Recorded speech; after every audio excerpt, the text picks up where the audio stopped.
You have 68 wins. You cannot 69 Mina. Hey everyone, it is the center of attention, Brittany Brooks, and you are watching Simply Reliable Studios. Come on over, Sam.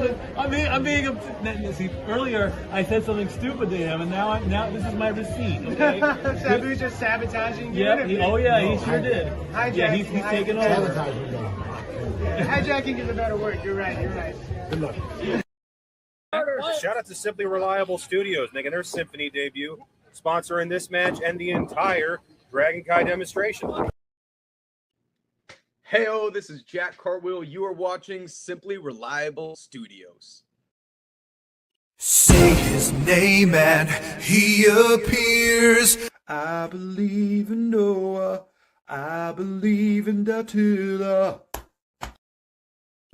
The Meltzer of the multiverse. Who the fuck wants to compare themselves to another? How much of a mark do you have to be? You couldn't even pick a professional athlete. You went with a fucking journalist? Grow up, man.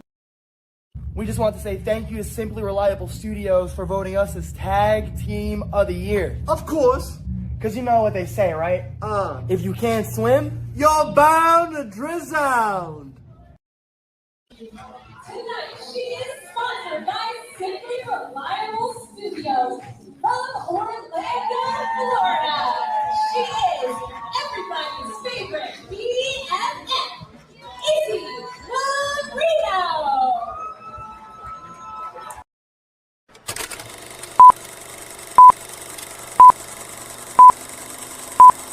Get it? Got it.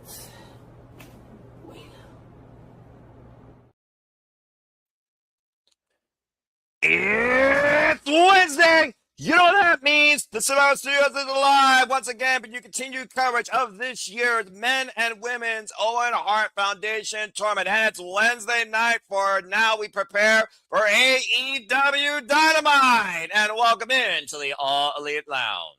Hello, everybody, and welcome back in here once again to the Super Reliable Studios. You know what this is, fam. The Simple Man, the Simple Brand, the voice of us. We're grateful for all things professional wrestling. Damn it. And my name is Noah Foster. So thank you all for tuning in. Please like, subscribe, comment, and tell a friend. And if you want to dictate the conversation, super chat or pay by the passions, it's as simple as that. We are merely a minute away from AEW Dynamite taking the airways. Of course, you can watch along with me live if you choose on your local cable satellite provider on TBS or on HBO Max, which is what I'll be using tonight. Let's go ahead and look at what we have in store for us tonight. As I said before, the Owen Hart Foundation Tournament continues with one half of our semifinal for the women's tournament since the men's been defined. Hazuki goes one-on-one Mercedes Moné for the second ever time in singles action. This will be their third time, though, encountering each other in the ring. We also know that we will get Team MJF versus Team Mark Briscoe in a 12-man tag, as both these men will go face-to-face and choose their teams for the upcoming 12-man steel cage match, where Team Mark Briscoe wins. He will get a guaranteed shot at the AEW World Championship. As we go backstage with Maxwell Jacob Freeman and the entire Don Callis family. We also know that our finals for this year's men's tournament, Will Ospreay and Swerve Strickland, will go face-to-face, as of course it is a Forbidden Door rematch from 2 years ago, as one of these two men will officially be all in after next weekend. And the Death Riders have called anyone out for a fight backstage, and Brodita has stepped up to the plate as we get John Monty versus Daniel Garcia taking on Brody King and Bandito. That and so much more tonight on AEW Dynamite, as it looks like MJF is already trying to make his picks. Good to see Safet as well in the chat. Appreciate you.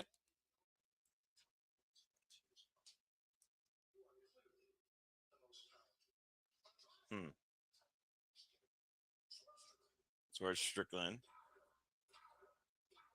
It looks like Brian Cage got a new strap as well, sitting in the background. The amount of people in the Don Callis family is beyond ridiculous.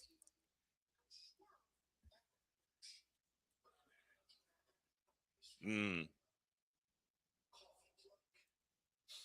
already calling out potentially his future challenge for his title, and Swerve.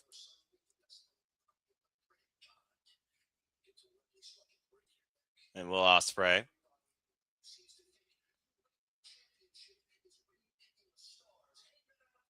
I must say in the foregone conclusion that Will Ospreay is going to win this and lose at Wembley Stadium.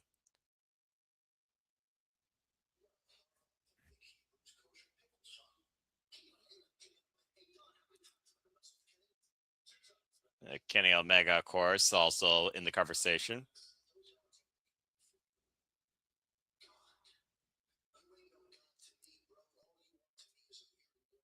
Good to see you, Nathan Banks. Appreciate you tuning in as always.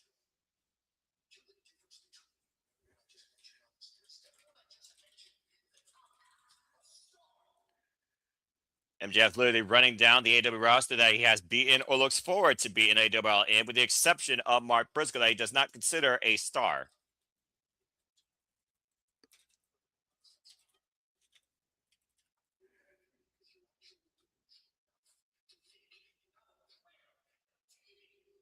Darren G, good to see you as well. Appreciate you tuning in. I think Mark Briscoe could have a chance to really beat MJF if given it. Whip without weapons. All right, let's find out on Team MJF. Don Callis is going to let us know. Let's see what we got. Kevin Knight is officially in.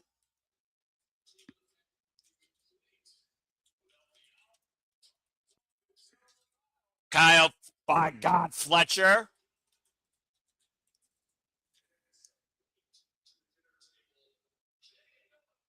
Jake Doyle, also part of Team MJF.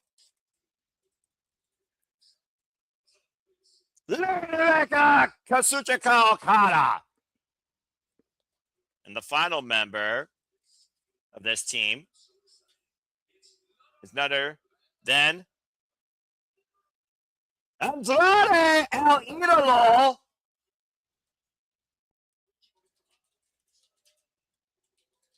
Oh, boy. Well, wait a minute. I have one question for you. How you know? Andrade have been very vocal about the world title shot.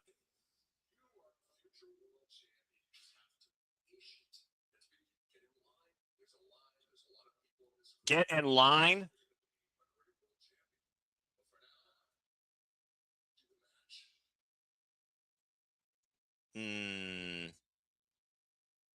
Well, Money Man is right now Don Callis' money. What an announcement. We got a capacity crowd in Houston, Texas from the Smart Financial Center in Sugarland. For it is Wednesday night, and we are live at AEW Dynamite, where professional wrestling passion lies. And again, folks, thank you all for tuning in as we got Taz, Excalibur, and Tony Giovanni on the commentary booth, and I roll solo once again with all of you. For those that just tuned in, we now officially know Team MJF, and they will be involved later tonight in a 12-man tag. Team MJF will be Maxwell Jacob Freeman, Kevin Knight, Kyle Fletcher, Jake Doyle, Kazuchika Okada, and Andrade El Idolo, despite his disagreement with Don Callis' alignment with the devil. That is your Team MJF, the Don Callis family.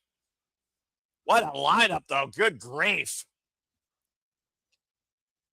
And, of course, Mercedes Moné, coming off her wild card win against Alex Windsor, will go one-on-one against Stardom Suzuki, who, of course, punched her ticket overcoming Persephone with the Mighty Straw Cradle, also known as the Hazuki Straw. Of course, we know Will Ospreay Swerve Strickland will also go face-to-face tonight. These two men with a very tumultuous history against one another. As we go down inside the ring with Tony Atlas, the premier athlete, apparently will be involved in a standby match.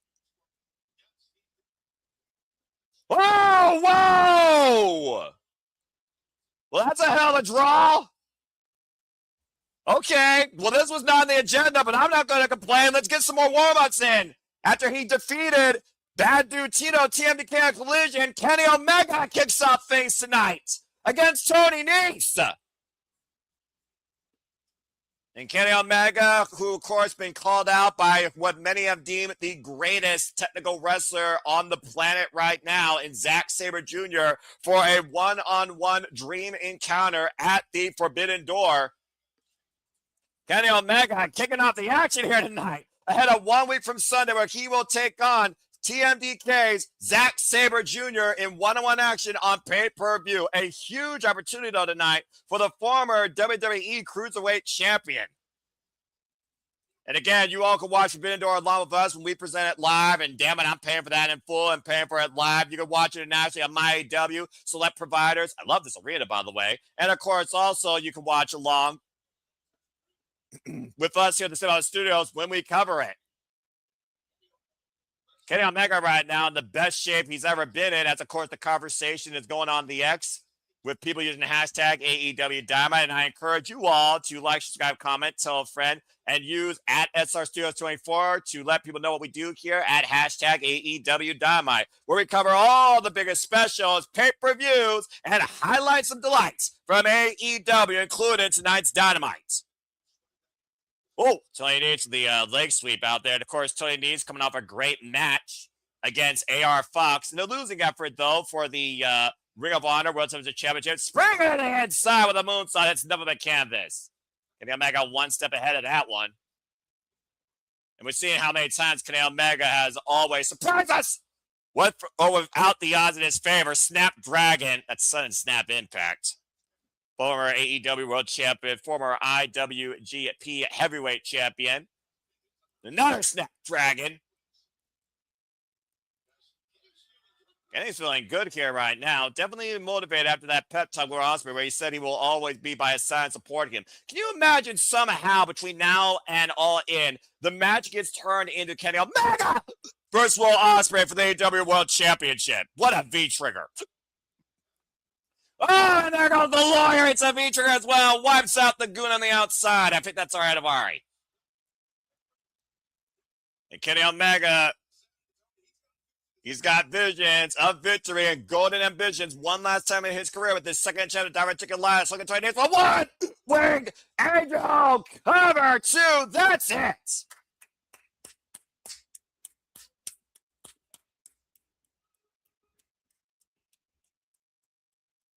Very dominant match by the cleaner, but it'll be a much different story come 1 week from Sunday against Zack Sabre Jr. I guarantee you all that. Impressive victory, though. And hey, good to see Tony Nese on Dynamite. As far as the lawyer, take him where you can leave him. Again, we talked about the long list of MJF ran down. Of course, Kenny Omega has 2 losses against Maxwell Jacob Freeman. 0 victories. It looks like Kenny Omega wants to say some words. Let's hear what's on the cleaner's mind. What? Speaking of TMDK, Zack Sabre Jr. is in the building! The Mighty Don't Kneel's leader alongside Mac Dude Tito and Mikey Nichols. I wonder what's on the front man's mind. Where's Ash tonight? Might get a preview of Forbidden Door here tonight. And Kenny Omega, of course, outnumbered right now, going to the outside of the ring. Zack Sabre Jr., though, is a guy, though, that I feel would not take a cheap shot, though, against Kenny Omega. But, I mean, again, the numbers don't lie. But I was saying, Bad Dude Tito gave Kenny Omega a fair fight Saturday night. And the Bucks coming out alongside Kenny Omega. Matt and Nick Jackson got 3-on-3 here along with Jungle Jack Perry. Now it's 4-on-3. The Elite, the Elite. This is freaking awesome. Again, it will be Kenny Omega and Zack Sabre Jr. 1-on-1 at Forbidden Door as Zack kicks the mic to Omega. I'm going to have a front 2 6-man tag here.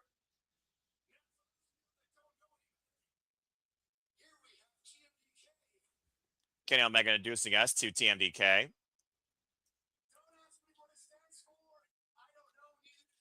I don't know what neither do they. Damn. This is getting good.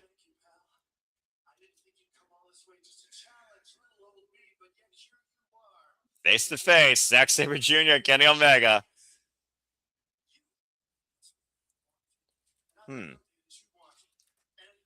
Both men with something to gain.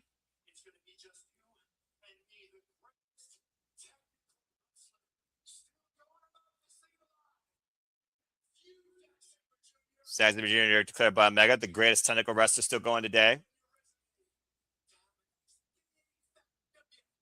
Oh boy.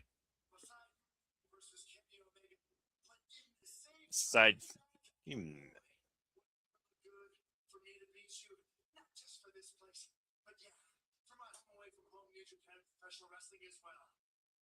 AEW and New Japan Pro Wrestling both with some of the game from this victory, with two of the absolute best from each company.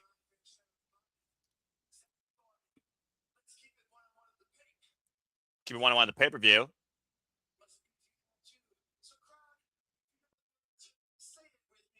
It's Kenny Omega bids and want to find adieu. Goodbye. Mwah. And good night. Bang!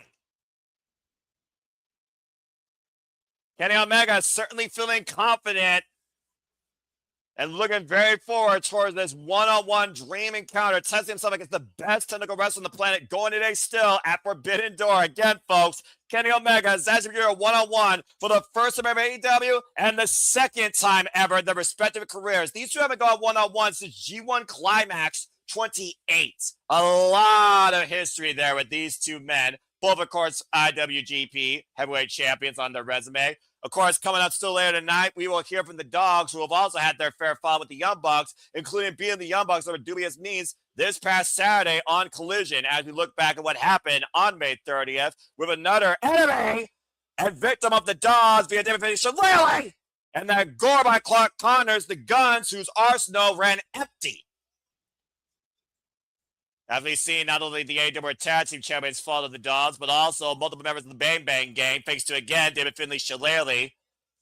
As, again, the Spear and Shillelagh combination led to Juice Robinson's downfall. The Dogs have literally made an example out of everyone they've been in the ring with. And as I said last Saturday, back in my neck of the woods, Cincinnati, Ohio, a very competitive tag bout, but the Young Bucks, unfortunately, fell short against the Dogs, as obviously the Dogs have put their names out to be the next challengers, if not the next AEW World Tag Team Champions.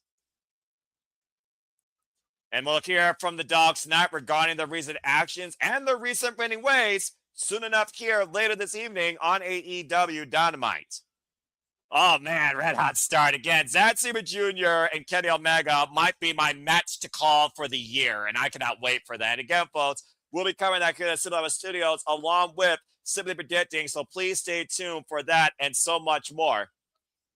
Woo! Hot start, good tease, good taste of things to come. And again, we don't know who Mark Briscoe is going to pick to represent him inside the steel cage at Forbidden Door for the ultimate opportunity to get his hands on MJF and shut his mouth.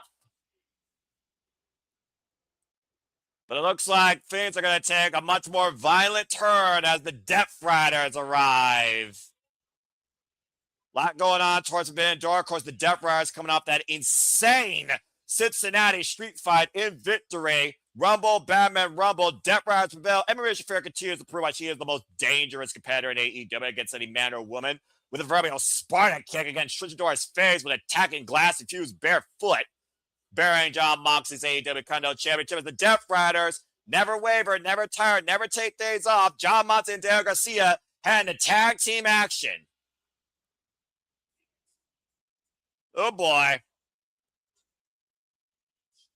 Remain Shafir until, of course, the lieutenant of the Death Riders, Daniel Garcia, Red Death, no stranger to Bandito regarding their Ring of Honor history.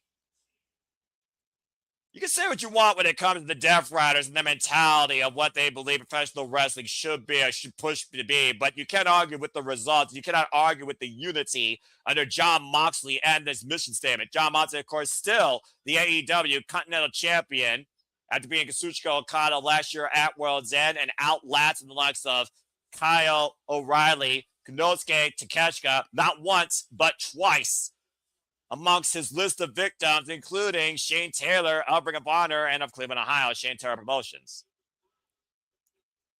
And ultimately, bodies at the floor, lumber was everywhere, glass, tacks, tables, barricades. At the end of the day, bruised, battered, and bloody, the Death Riders won and took Saturday. And there's nobody like John Moxley in this business either. That's the way that he likes it every day. He tests himself more than freaking yesterday to see if he can literally outrun what tomorrow can bring as freaking Shafir and Dale Garcia do push-ups on the floor.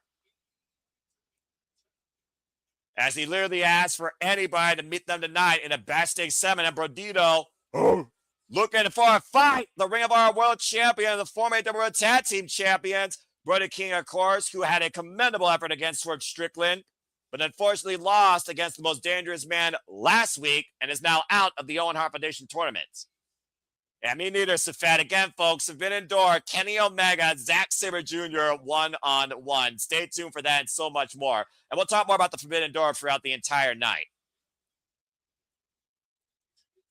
It's one of those things, though, considering the Death Riders' momentum and the lack of single wins momentum for Bandito and Brody King, they might still be considered the underdogs here, despite the fact we're coming off an insane Cincinnati street fight. Then again, Jon Moxley, it's like he could be 50%. He's still, like El Desperado, will just keep on fighting like he's at 100%.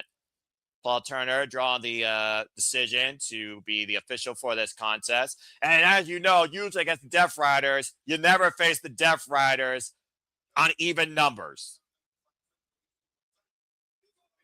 Brody King, multiple-time, of course, participant in the Continental Classic, the premier round robin tournament at AEW that Jon Moxley took last year. And Brody King very well could be involved in that this year, where Jon Moxley will now be defending his crown as the Continental Classic champion, but possibly the Continental Championship if he still goes in bearing it.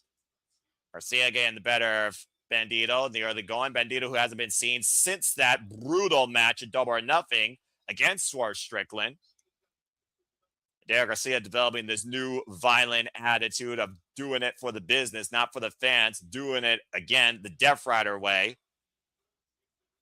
And Bandito, of course, transferring out loud and proud, has now been the Ring of Honor World Champion for over a calendar year, outlasting the first ever Survival of the Fittest, Blake Christian, Kenosi Takeshita, Hechicero, Mascara Dorada, just a list of people that Bandito has overcome his illustrious career this year alone.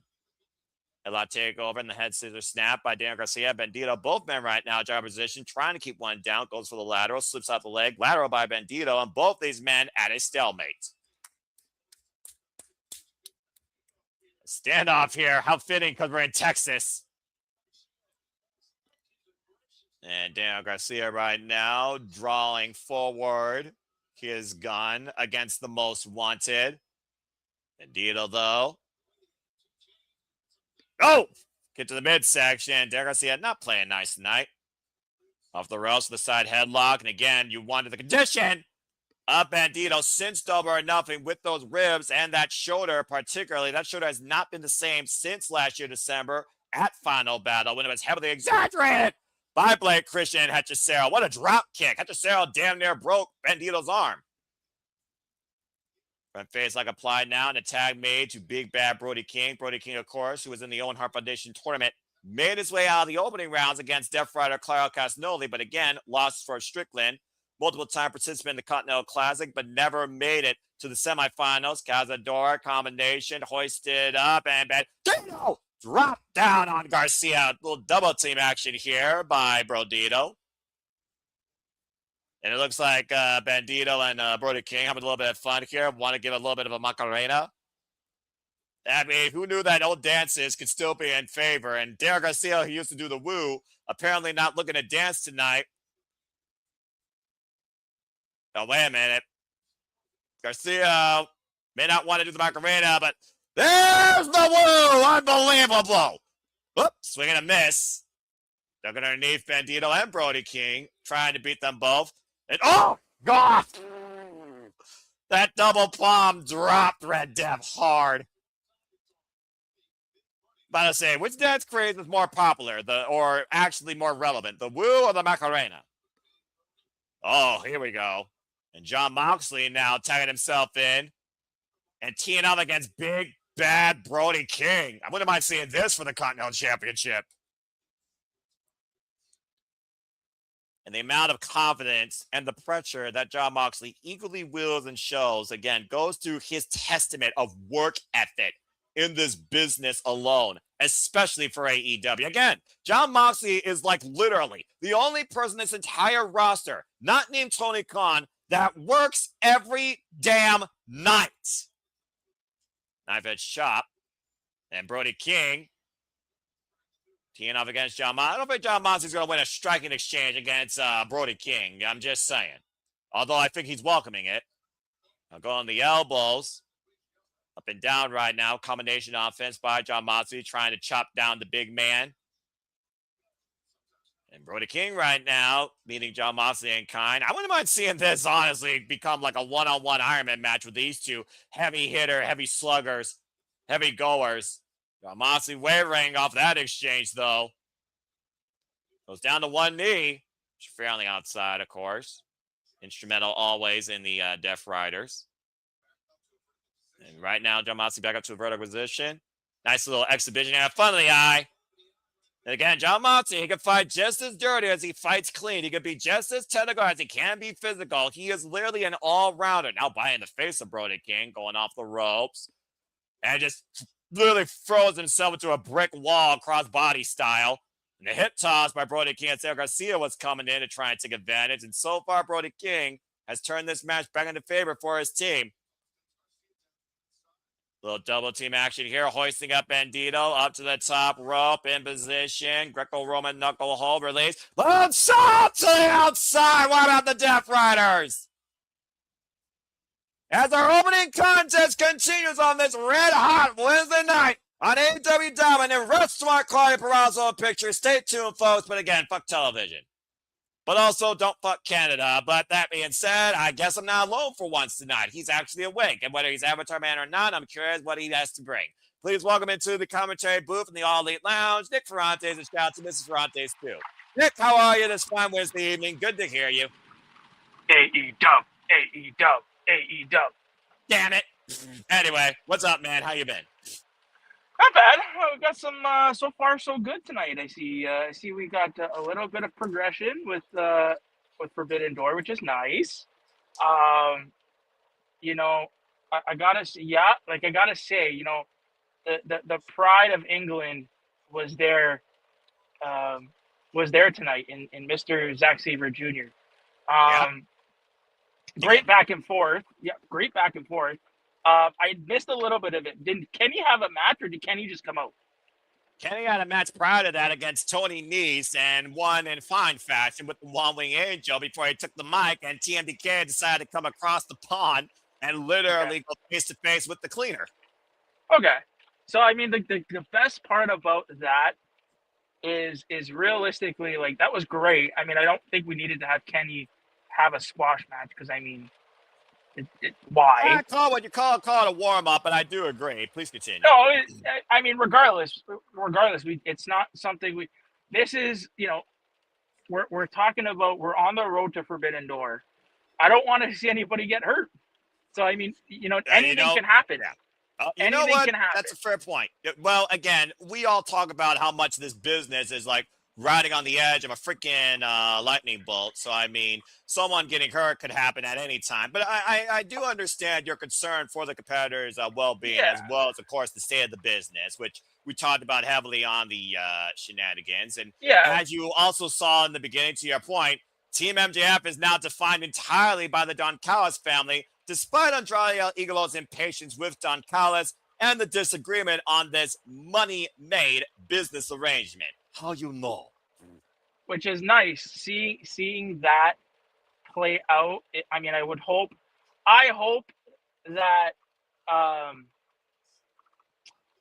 that he leaves. I hope that, you know, Andrade is the next one to leave. I think it's going to happen, honestly. I really do. Which is great. That's just my opinion. Andrade on his own, or with just a manager. He doesn't need. He's more than capable to speak on its own. We know that. Shoot. Yeah, but I mean, having somebody to compliment him, like, I mean, fuck. Imagine Zelina Vega coming back and partnering them two up again. Talk about NXT Black and Gold. I mean, that would be cool. But I mean, speaking to your point about the pace of this match is pretty cool too, because you think about the Continental Championship, you think about Jon Moxley and the bearer, not only the last year's winner of the Continental Classic, that Brody King's been in multiple times but hasn't won, but also holding the Continental Championship. This could be a preview, honestly, of Brody King and Jon Moxley, either in that tournament in the same block or possibly challenging for that title. We all know how much that Brody King's been trying to go after single gold ambitions, while, of course, Bandito is still the Ring of Our World Champion. Over 1 year later, Brody King's still looking for his first. Yeah, and I mean, him in the Continental Classic and actually winning would be amazing. I mean, him taking the Continental Championship, and then kind of manufacturing the Continental title into maybe like the G1 Cup, right? Like in that sort of vein, to where if the winner wins, you get a title match. And I mean, if we're led to believe, and I mean we all harp on it, this is Ospreay's year. With Ospreay being, this has to be being crowned the ace as he's trying to do with this second chance given to him by John Moxley of all people and the Death Riders to pick a story of revenge might literally turn into redemption and ascension with the very adversary that he literally was looking to break the man's neck of as Brody King just wiped John Moxley out of that lariat. Yeah, and I mean he's gonna need opponents. So what better way? Brody King versus Will. I mean that's a good match. Yeah, but to your point, we also have to talk about Canada redemption, and for all we know, we might literally have the entire AEW World Championship picture turned around where you might get Kenny Omega and forget Will Ospreay in the mix. A match that went from the Scotiabank Arena to literally Wembley Stadium, where Kenny Omega, of course, lost in his home country. Imagine Will Ospreay beating Kenny Omega in his home country. The dynamics of the AEW World Championship right now in the what ifs is insane. Whether or not we have MJF at the marquee. You're right, and that's a great problem to have. I mean, what an oxymoron, by the way. Great problem. Oh God, overhead throw. That was a bad problem for Derek Garcia. Yeah, it is. It is a very big oxymoron. And you know what? I mean, I'd be remiss not to say it because it's just true. You know, for everything you kind of see AEW doing, there's a one constant thing. And Noah, do you know what that constant is? Pushing hungry youthful talent on the mainstream as Marina Shafir proves she is still more dangerous than any level of experienced competitor, male or female, in the entire AEW roster, standing face to face with Brody King. No, that's wrong. That's wrong. The one constant of AEW that people need to realize and need to know is AEW hates Manitoba. Like Manitoba will never see Manitoba, especially Winnipeg, Manitoba, Canada, will never see an AEW pay-per-view, and just look, it sucks. All I'm sucks. gonna say is never say never, and I feel like Marina Shafir's bark is just as bad as her bite. No, I'm gonna say never. There's nothing in Manitoba and Winnipeg, especially, that just speaks right. It's just. Oh, God! It sucks. And that assisted stuff pile driver sucked to Brody King thanks to Derek Garcia's assistant John Moxley to the outside as Bandito was trying to get the attention of Paul Turner. And John Moxley, now taking the fight to the outside, ripping Bandito off the apron here. And now Bandito's in the Death Riders world. The fact that Death Riders are still fighting this strive of that insane Cincinnati street fight against Shane Taylor Promotions on Saturday is crazy. Big elbow dropped Bandito in the front row of the audience. The fact that matters, really John Moxley has only gone one-on-one with Brody King one time in their career, by the way, over the AEW World Championship when John Moxley was interim champion back in July in 2022. Yeah, that was pretty cool. I mean, they've had their fair share of matches. Brutal shot there. Good grief. I know. These are some big shots they're throwing. And shout out to Cast 18 Studios, Randy Wrestling JJ Williams. Good to see you, bruv. Calling the one TV show I could tolerate this week for the cover. Two, with the forearm across the face, gets a 2 count. Covering the one TV show because of a tournament cost, but the one TV show I actually watch live every week because it's tolerable from a presentation, advertisement, content, actual product standpoint for me with a reasonable price. So it's a good night. Wednesday Night Dynamite. I'm in a good mood for once. That's fantasy, actually, because usually I would be asleep right now or playing Ghost of Yote. Oh, man. Yep, you're right. Yeah, JJ, it's been a good night. Good Bulldog shoots the half, hook in the near leg by Garcia, gets a 2 count. We realized that Manitoba will never get a pay-per-view ever again. So it's just all in all, it's a good night. Well, you know, Nixon his freaking accurate euphoria apparently as his own countryman and his own province man, and I'm in my own simple state of mind enjoying professional wrestling night with Dynamite. So everyone's doing all right tonight, I guess. But shout out to Ash, subscribe today, folks. Bad for wrestling.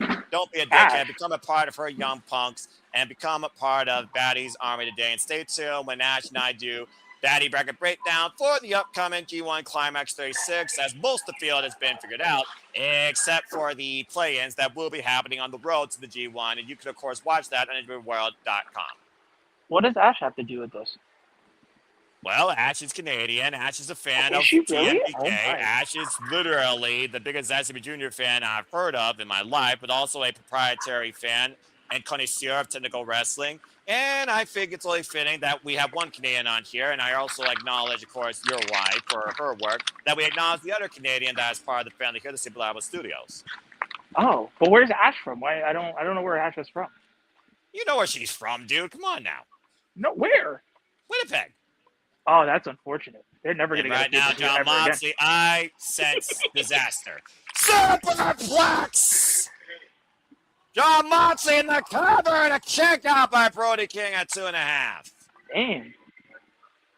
This match rages on as Brody King hasn't flatlined yet. Stay tuned as it continues, folks. Wrestling Quiet Picture Fuck Television. Good Lord. Over 300 damn plus pounds crashing into the man. And how many times Brody King's been dropped on his head and whiplash effects since Swerve rung his bell last week on Dynamite. Jesus. Yep. It was been I mean, I'll be honest, I haven't really been interested in wrestling in general. Same. Except for Japan, which, of course, you know that's my go-to. That's my remediation. That's my freaking vacation. And thankfully, Dominion reignited my spirit. Like I told you, I mean, outside of work, I've been resting, playing video games. The only wrestling I watch live is AEW Dynamite. Everything else is potpourri, highlight reel. And by everything else, it's Japan. Because the other stuff right now, I'm kind of underwhelmed. What I'm not underwhelmed by, of course, though, is what, again, we're going to see at Forbidden Door, along with Thekla defending her AEW Women's World Championship against Starlight Kid. Starlight Kid, of course, a 10-year veteran of Stardom. If you want to learn more about Starlight Kid and more about these matches and get your own thoughts in, stay tuned for Cindy Predicting next week when I present you a foursome next week of Cindy Predictings across all these companies, AEW and the rest. Stay tuned here at the Cinema Studio, Simply Predicting.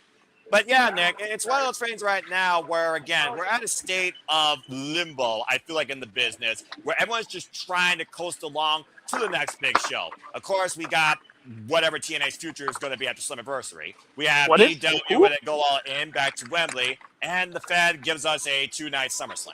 So, you know. What was the first one you said?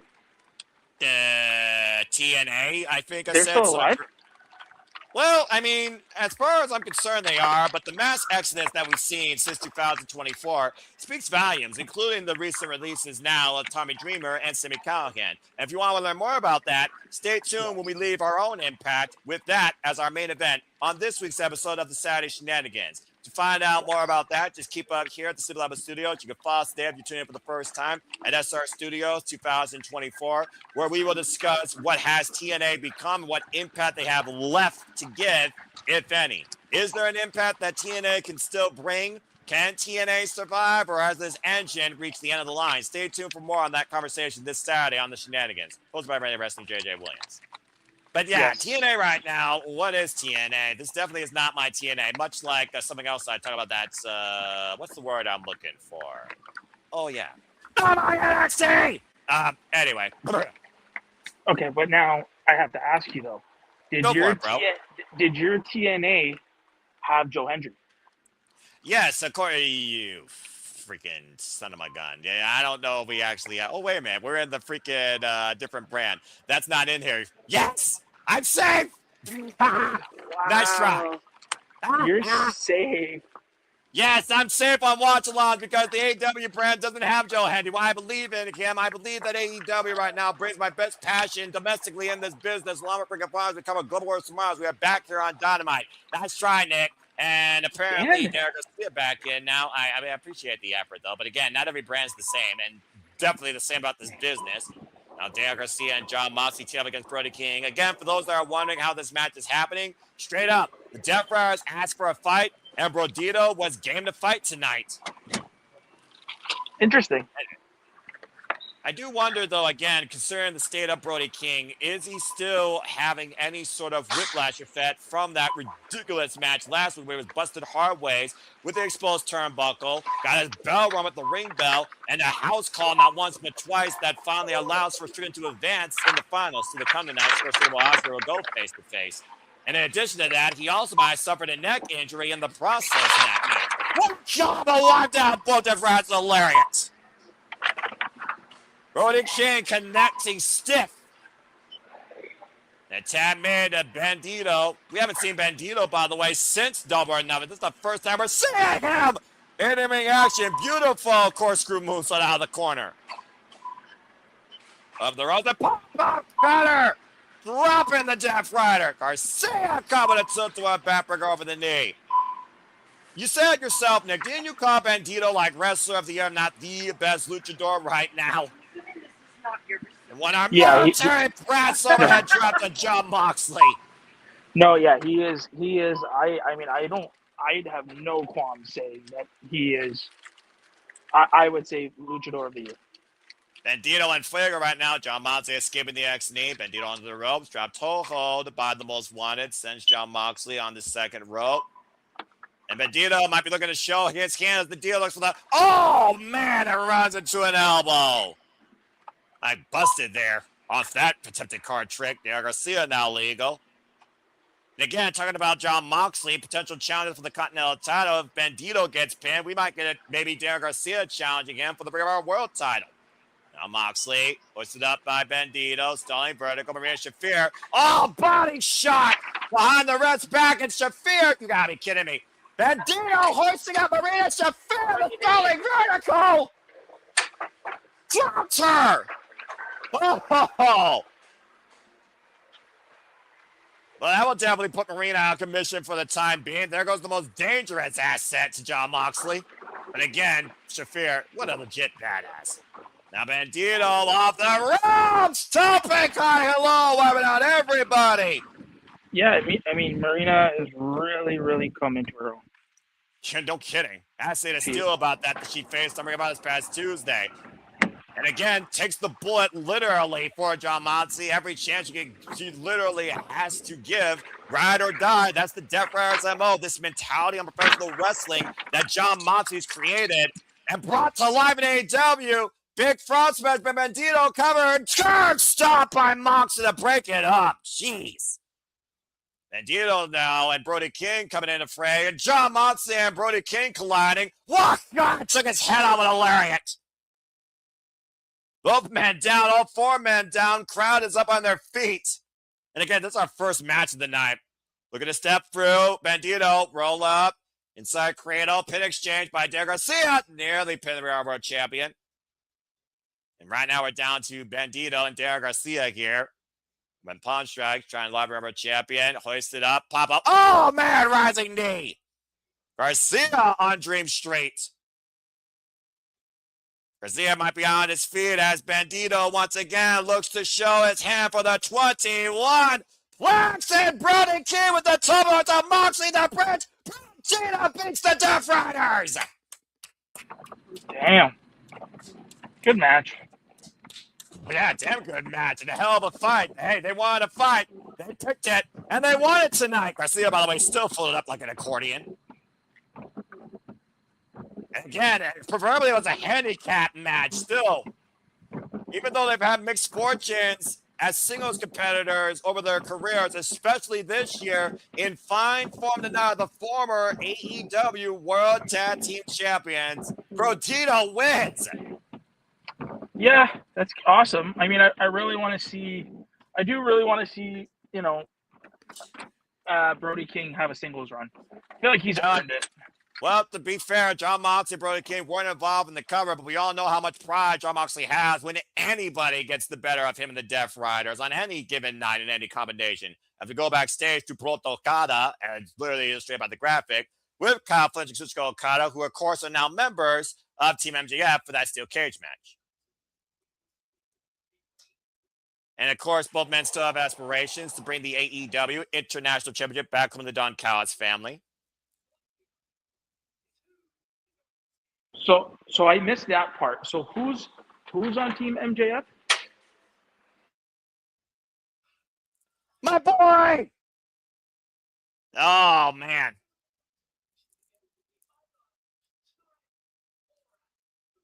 It looks like Don Callis is trying to eliminate any people that Mark Briscoe can conglomerate with.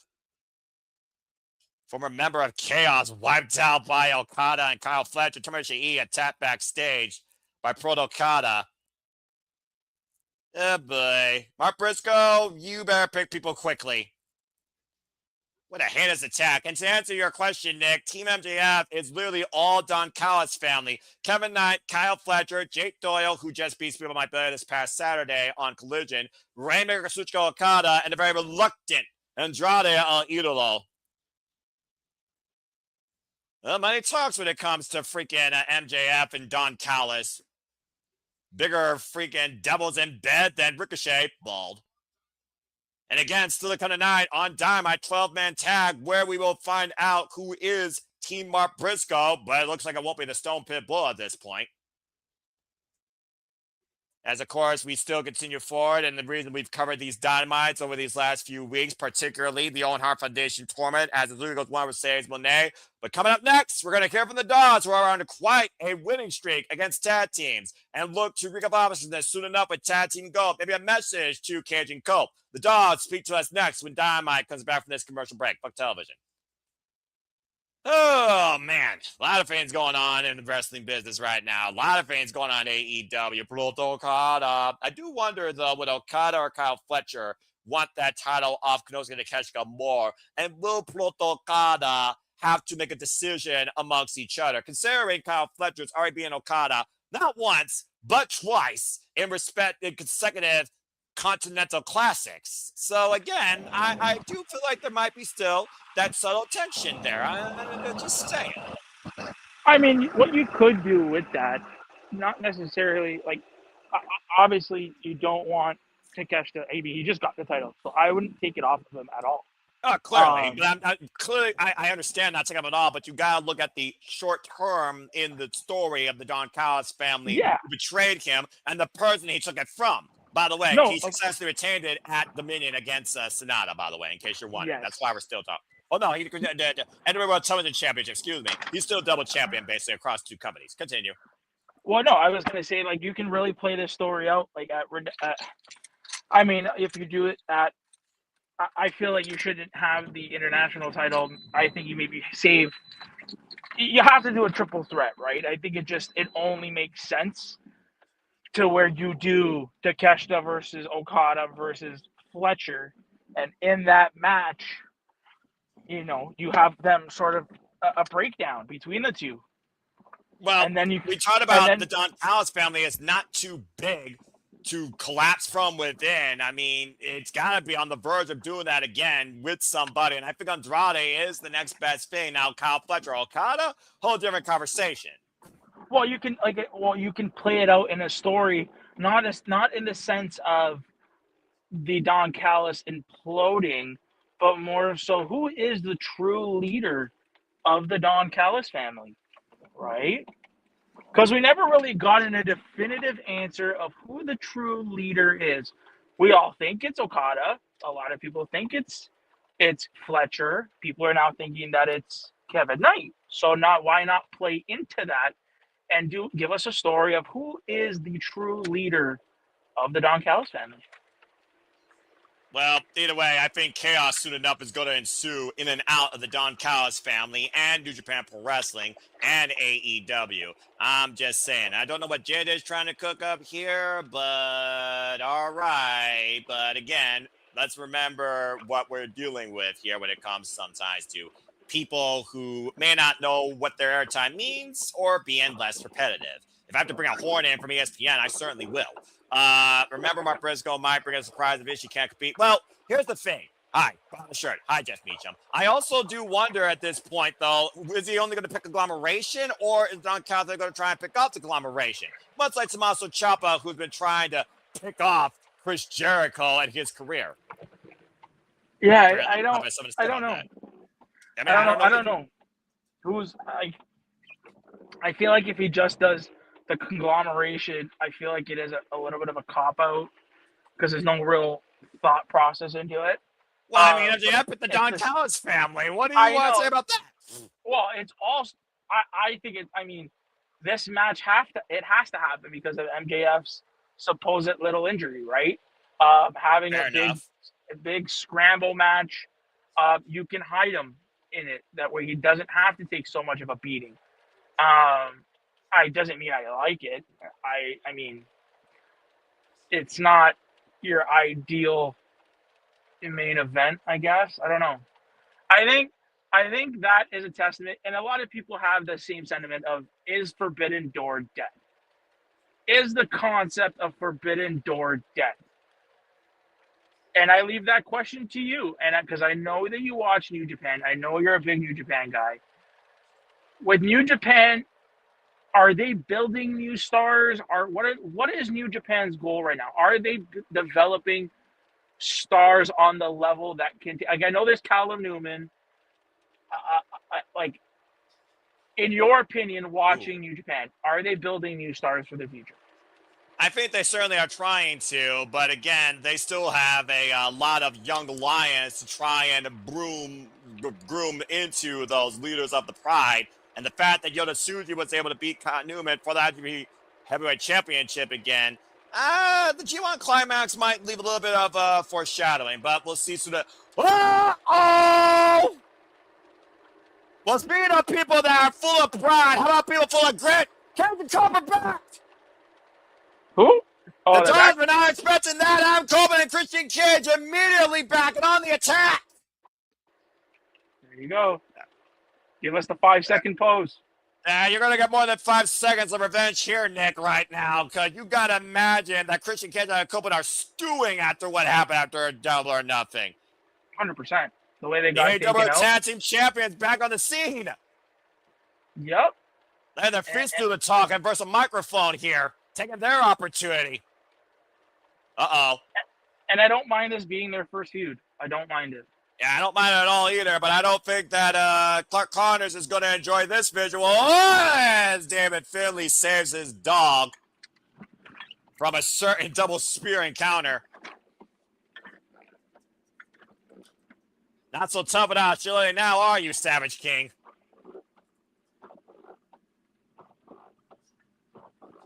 It looks like we're going to get some words from two other great Canadians here tonight, Nick. Who?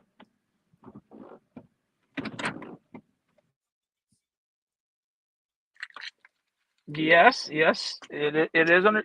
How do you feel about that? That's a question we should ask, because I mean, I'd love to get your take. New Japan under new ownership, Bushi Road doesn't own it anymore. What do you make of that, and where do you see New Japan going? Those are questions that are big. But yeah, I mean, again, with the business constantly fluctuating, we'll talk more about that after this commercial break, after I hear Christian Cage mock their father being dead and see what's next in the champ's mind.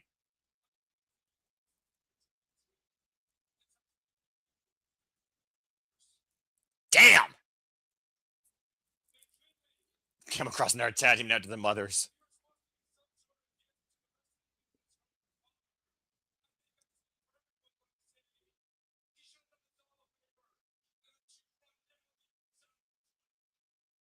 Oh, God. Well, Christian Cage not pulling any punches tonight, as always.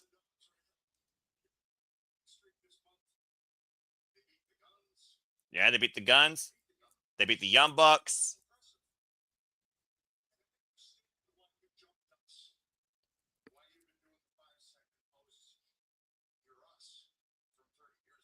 Us from 30 years ago? That's a bold take.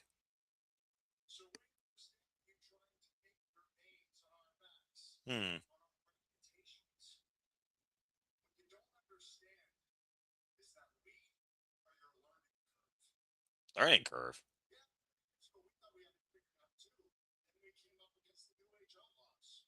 New Age Outlaws. Shout out to that. I remember that feud. APA.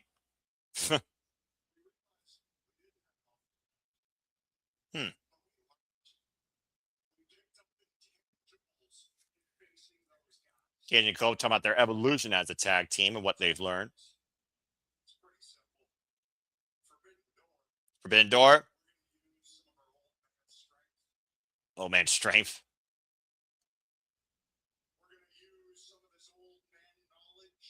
Oh, man, knowledge. Love old man grumpiness.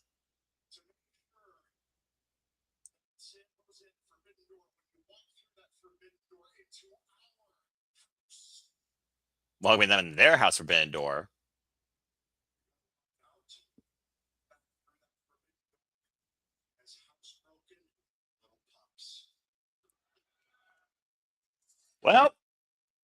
Open Cage looking to spay and neuter a couple of savage dogs at Forbidden Door. I think we just got our AEW Tag Team Championship match and their first defense. All right, I'm for it. And of course, as we continue to look forward towards Forbidden Door, we only are 2 more matches away from Forbidden Door's finals being determined for the women in this year's Owen Hart Foundation Tournament. As of course tonight, we will see Hazuki go one-on-one with Mercedes Moné. In fact, that women's Owen Hart Foundation Tournament semifinal is up next. One of these two will punch their ticket towards Forbidden Door and one step closer going all in. As speaking of Forbidden Door, Thekla, of course, has declared death on Stardom, will take on one of Stardom's best. Starlight Kid has stepped into the plate to represent her company, former Wonder Stardom champion, ours Stardom champion, high-speed champion, 10-year veteran of the Wonder World Stardom ring, will challenge the Toxic Spider, Thekla. Looking very forward to that. As it looks like we're going to get a little bit of a video package here from Starlight Kid, who also has been endorsed by the likes of El Desperado. And wasn't... Didn't Kenny Omega endorse Starlight Kid? Didn't he? Oh, he absolutely did. This young lady who's been part of Stardom since day one and has beaten Thekla one-on-one before when Thekla was part of Julia's faction, Donna Del Mundo. Starlight Kid has gone through her own evolution as a competitor, from stars to Edo Tai to representing her own faction in Neo Genesis, looking to fly high at Forbidden Door and squash the spider as we go backstage with Thekla, who does not look impressed. It seems like the only women's champion right now, not named Athena, that seems to handle the pressure of the title and sport it pretty damn well. And doesn't give a damn who comes after her.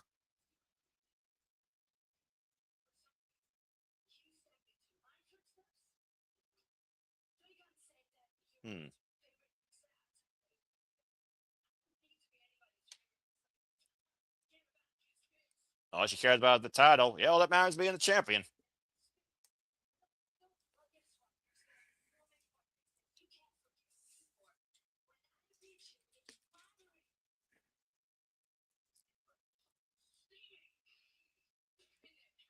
Ugh, they.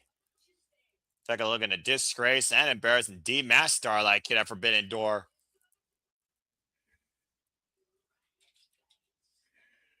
And she believes she runs this place. Hard to argue considering the year that she's had. We go to another commercial break. Fuck television.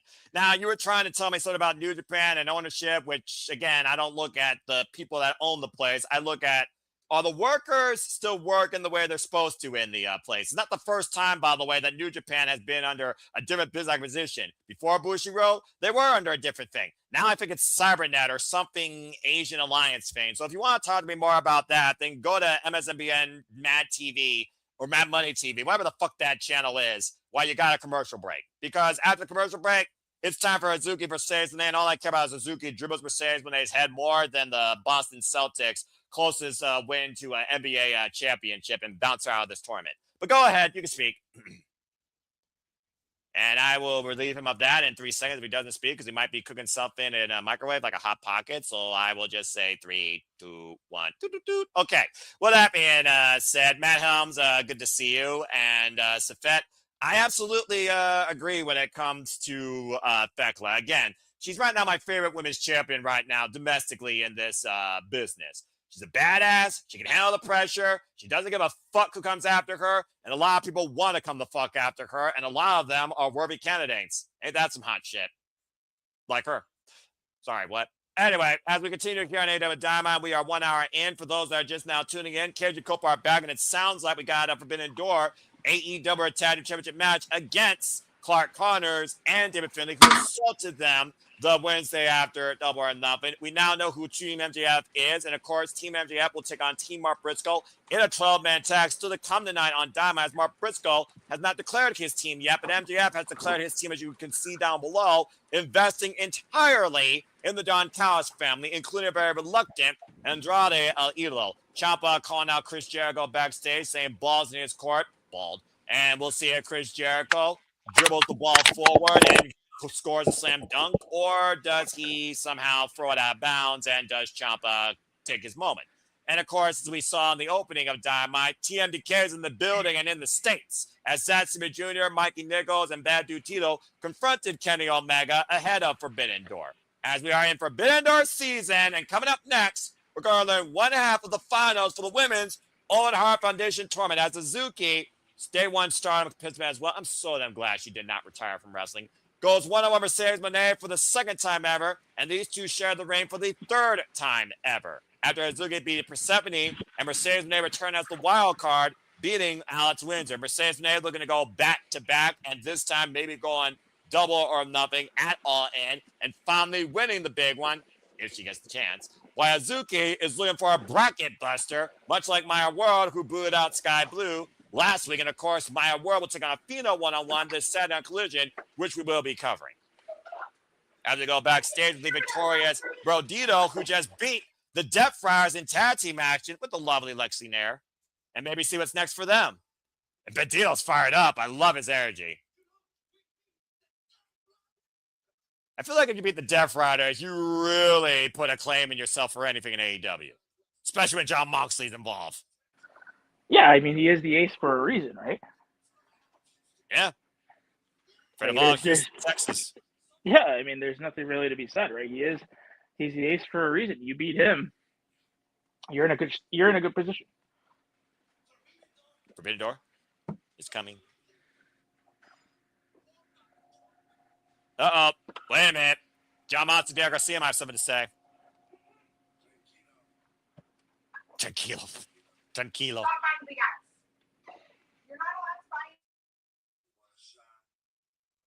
You want a shot at the Continental Championship? Of course. You know what it means by Brother Kings and the Death Riders. Mana Imano. Wait a minute. What? But for your God. Shoot your shot. John Moxley and Bandito for the Continental Championship. At Forbidden Door? All right. Well, Bandito, shoot your shot and don't miss. All right. Shoot. Why not? I'm for it. Bandito fired up. And, of course, Brody King supporting his friend there. And, again, Bandito was the one that did get the win tonight for the team. And speaking of getting a win, Mercedes Mone is looking to get back to her winning ways, coming out with the only title she has left, last year's Owen Hart Foundation Tournament Women's Championship. And while her theme might show a humble side, there is nothing humble about this CEO. The fact of the matter that she literally might win this off the expense of Willow Nightingale, who had to vacate her spot in this tournament. Willow Nightingale, who was literally the first stepping stone on the rise of the CEO when she arrived in AEW, lest you forget, when she won the TBS Championship and held it for a record-setting number of defenses in time before Willow Nightingale took the title off her. Of course, Willow Nightingale, now out with an injury, had to vacate the title and vacate her spot out of this tournament. And the fact of the matter is, Mercedes Mone, she does have one thing that Hazuki does not, a win. Time for a revisit from the Walter Pyramid with the Spark Joshi champion this time. I love Hazuki. Wilder Hazuki, of course, come up a great tag team match. Yeah, she looks really cool. Alongside her partner Koguma, of course, after challenging Asume and Zerfara, of course, for the Goddess of Stardom Tag Team Championship. Instead of losing out for that Corrigan Hall, but of course has punched her way through this tournament, already beating Goddess of the Underworld, NCML Women's World Champion, Persephone, another person that Mercedes Mone not only beat, but also lost to. And we have seen this, Nick, over the last year, the cause and effect. When Mercedes Mone beats somebody, eventually they have beaten her, and it's involved the title. Imagine if Hazuki beat Mercedes Mone and preferably cost her the last title she has left. Right.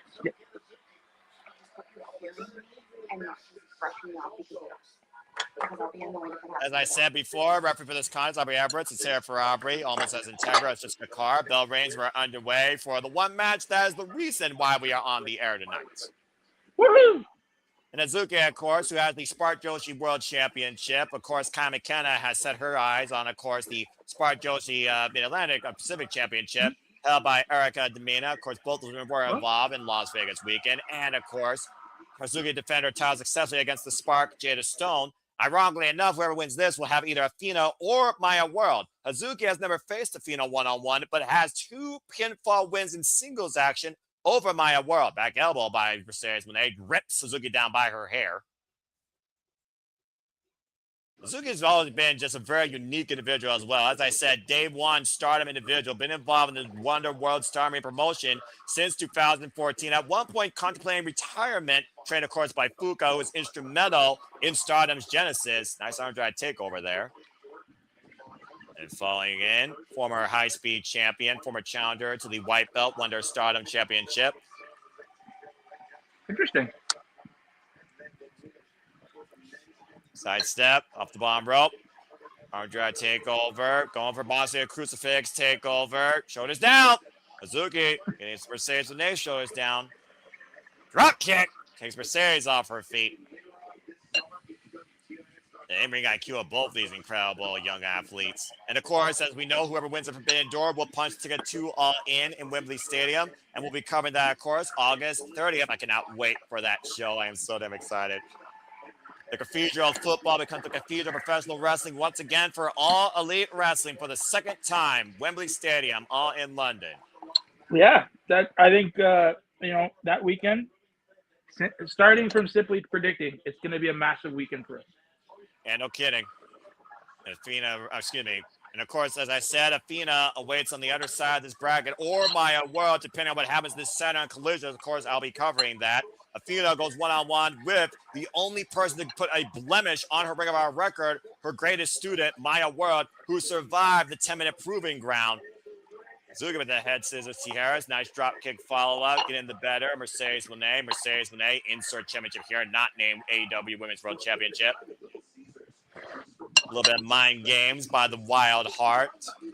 Freelancer of Stardom, of course, formerly part of the Stars faction. At one point, part of the Oedo Tai faction. Okay. As this match continues, the CEO punch the Forbidden Door and wrestler quiet picture-in-picture. Fuck television. The fact of the matter, these two have not faced each other one-on-one since the Andrew Strong Women's Championship match back at Strong Style Evolve at the Walter Pyramid in 2024 is crazy. Now, I need your insight, your Japanese mind insight. All right, go for it. You got my attention during this commercial break, and then you can ask whatever questions you want with the rest of the show. Because again, the only reason I was covering tonight was for the sake of women's professional wrestling, damn it, and the Owen Hart Memorial Tournament, especially with Hazuki involved. So go for it. Have you? There is a lady on Stardom by the name of Xena. Yeah. Tell me a little bit of. She's Australian. Yeah, tell me a little bit about her. She is a very interesting, polarizing wrestler, and she looks very. I don't know. She has this thing about her, and I saw people that she might be leaving Stardom soon. Well, it's kind of interesting, though, how she kind of like came into Stardom. Because, of course, the first time she rode into Stardom was part of Mina Shirakawa, who broke away from Tam Nakano's Cosmic Angels to start her home faction, of course, called Club Venus. And primarily, that's kind of really how she got her way into Stardom. She is a former Artist of Stardom champion alongside Mina Shirakawa and Maika as part of Empress Nexus Venus, which was the evolution of that faction in a merger. But outside of that, Xena's been involved in Stardom for a little bit over 2 years. She's been involved in a couple of 5-star Grand Prix and has held the likes of Mina as a teacher for her. Other than that, not a whole lot more on her career outside that, because I was kind of, as again, just what I do when it comes to people. But she was heavily involved prior to Stardom in a promotion called Future Wrestling Australia. Again, she's a rising, young, independent wrestler out of the Australian area that's been involved in Stardom for a few years for the latter part of her career, and it's called a Touch of Thunder. She recently challenged, or has put her name out there to challenge for the High Speed Championship in Stardom, held, of course, by Mimi Mizumi. And other than that, that's about all I got for you right now. And last time I checked, she's still involved in Stardom. She was just involved in basically, right now she's freelance because, there's not Empress XFB is no longer a thing. She's been involved in multi-women matches against the likes of God's Eye and also alongside the faction of Mi Vida Loca by Suzuki. So, to make a long story short, she's a young, rising wrestler out of Australia that spent the latter part of the last few years of her career in Stardom, faced Tamina Shirakawa, who brought her in. Okay. Could you see her being USA bound? Like, could she hang at like a Ring of Honor? Oh yeah, I definitely could see her one day part of maybe Ring of Honor, like Global Wars or cover by Mercedes Moné, kick out and kick out to not sorry. But yeah, I could see her actually involved here in the States. She has about 7 years of experience, trained by Madison Eagles and Robbie Eagles. Of course, the Star of the Skies of TMDK. And Robbie and Madison Eagles have been instrumental in the Australian independent wrestling scene. So yeah, I could definitely see her involved here in the States. Why do you ask that? And what has caught your eye about Xena? I didn't think you watched Stardom. I've seen a little bit of her on social media. She has this presence about her. Well, she is a very tall athlete also, so there's also that 5'4", more legs than upper body, and the presence is one thing that the original faction that Mina Shirakawa brought to Stardom, Club Venus with Zaya Brookside also a part of that, was definitely one of the aspects of her rather flamboyant presentation. Face first with Hazuki in the apron, and she's only 29 years old. Again, Stardom, their wrestlers have incredible levels of in-ring IQ and experience, but they also start young and retire long. Of course, in April, the high-speed, or should I say low-speed trickster, Saki Kashima, she retired. Cover, 2, kick out by Hazuki at 2. I'm a little bit biased. The answer is yes, because I've been a follower of Hazuki for a long damn time, and I want to see her win a major title. I mean, she's the CMLL. She formerly was the CMLL Japanese Women's Champion, and she's the Spark Joshi World Champion. But I want to see her win the red belt in Stardom or the white belt in Stardom, which she literally challenged for last year and failed to. I believe it was Starlight Kid, actually, or not support. It's one of the two. And then, of course, as I said, high-speed genius in her own right, and seeing her involved in All In would just make my day. I would love to see her and Thekla just go crazy. Oh, Meteora. Or Starlight Kid, for that matter. Again, a lot of what cover, 2, kick out at 2.5 by Hazuki. I mean, she kicked out. What are you talking about? I'm just saying she kicked out. And the pressure, of course, of this match, you lose, you're done. Again, Mercedes Moné, you wonder about her hiatus after the domino effect of losing every championship and then getting a kick in the face to welcome herself in 2026. I can only imagine Mercedes Moné would literally lose her extensions if she loses tonight and loses the Owen Hart Foundation tournament. Well, how about I mean, all right, whip. That would be interesting. I mean, I'm all about surprises. Oh, man. DDT on the apron to Mercedes Moné. That's a good way to rearrange her neck. And right now, I don't. Oh! Don't see that. You're saying. I was going to say, I don't think that will happen. I think Mercedes is winning this. Well, I'm still going to hold up her heart for the double tope. So let's see it wiping up Mercedes there on the outside. And that wild heart is fired up. The fact that this woman just came a few weeks ago in AEW and has just taken the nation by storm. With Forbidden Door on the horizon. Crowd with Hazuki chants. I love to see it. I love the fact that people recognize Hazuki for her wrestling potential. And pretty much she broke out ever since coming into the freaking West Coast of the Walter Pyramid. Still pissed off with JJ and crew about that. Back in 2024, everyone loves Hazuki. Hazuki right now going up to the top. Hazuki, of course, who's been heavily involved in CMLL as well. Looking for that big cannonball senton. Instead goes for the missile, driving to a standing Mercedes Moné. Now goes in the cover. Gets it to into the submission hold. Great transition here by Hazuki. The arm trapped right now, and the CEO literally left down on the mat in the ring with the crossface applied. Now using her body against her, the cover. Pinning predicament reversed by Hazuki, who maintains firm hold on this move. Also known as World Tiger number 4, 11-year technician of this game at 28 years of age, as Mercedes Moné finds her way to the ropes to force the break. Damn it. Aubrey Edwards per position there.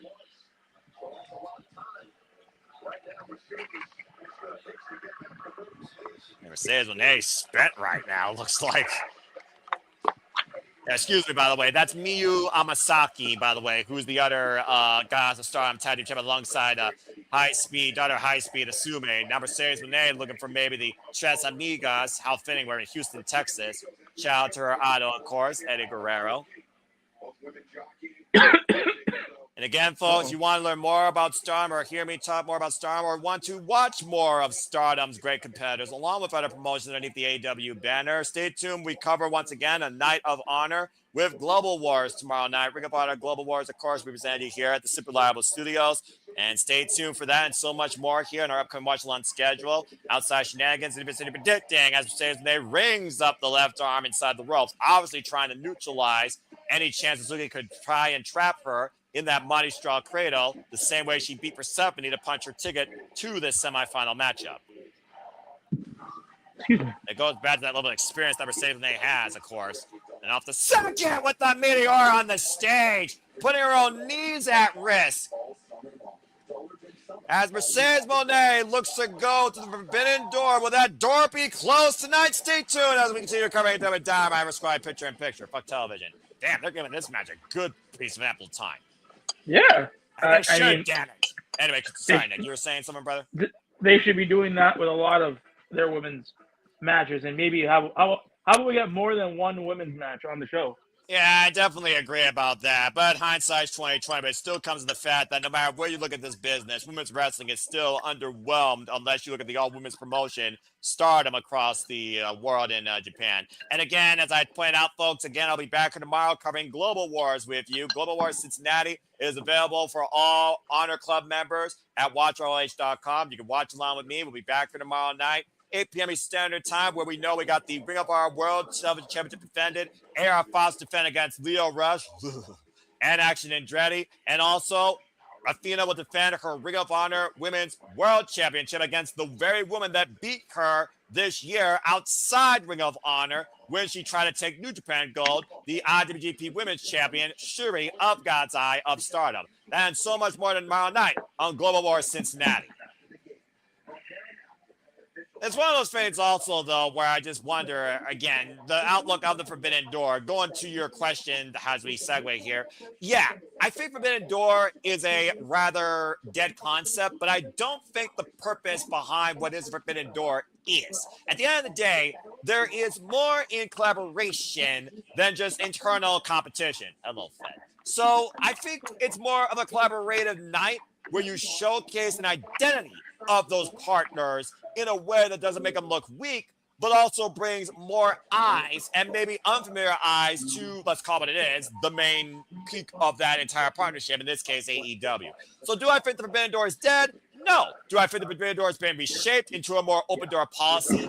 Yes. I mean, heck, we got Starlight Kid for the first time. That's already one name that I did not expect to see at Forbidden Door. So at least with Forbidden Door, if I get one name that hasn't been seen before in AEW, I'll consider the name, all right, accurate. And Starlight Kid fits the marquee. Now, next year, if I get nothing but people I've already seen across AEW and Stardom, respectively, then yeah, I would say you need to rename it something else. Transfer portal. Well, I think the bigger issue is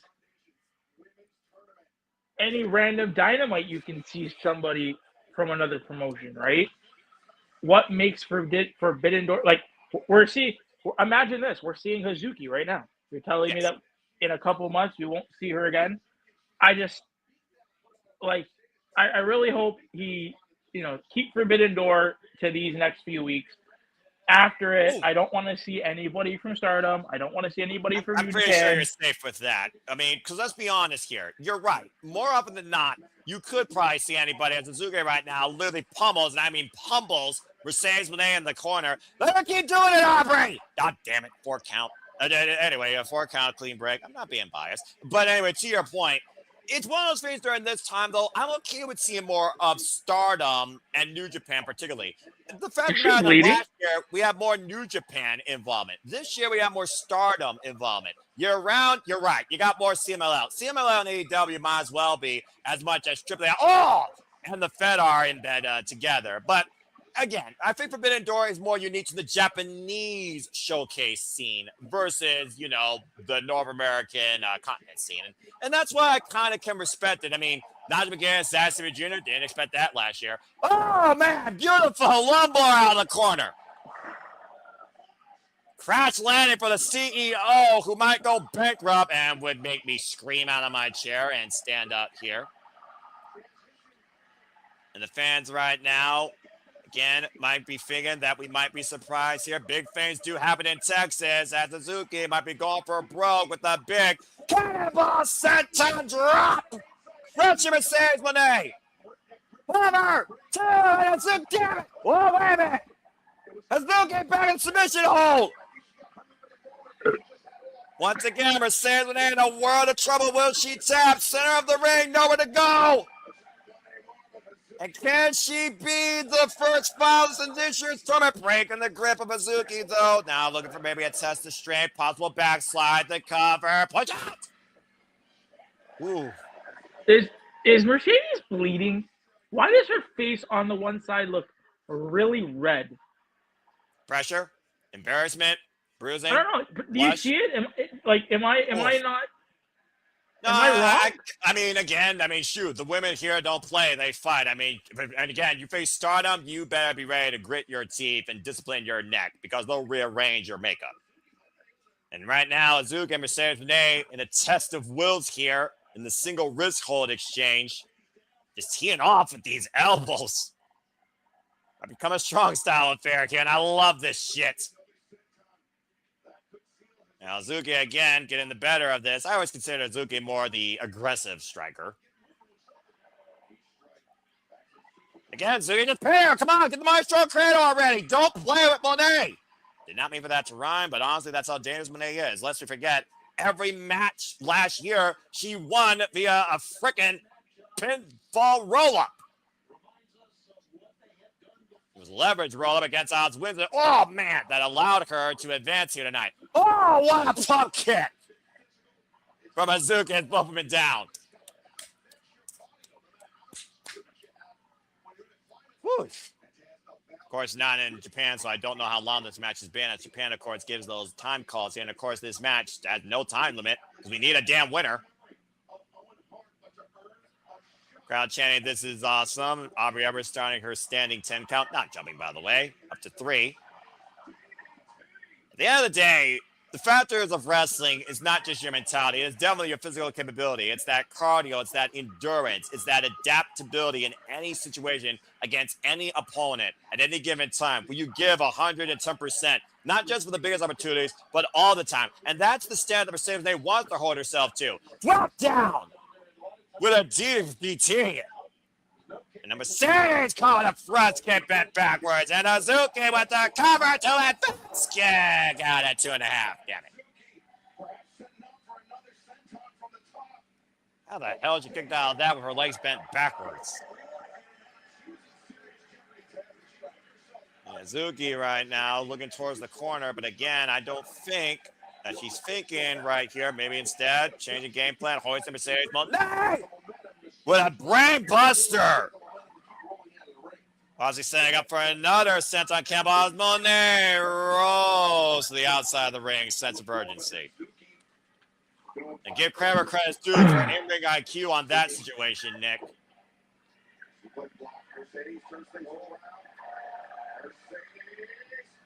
Momentum right now being stalled by Mercedes Moné. And Hazuki now trying to bring Mercedes back inside. And again, though,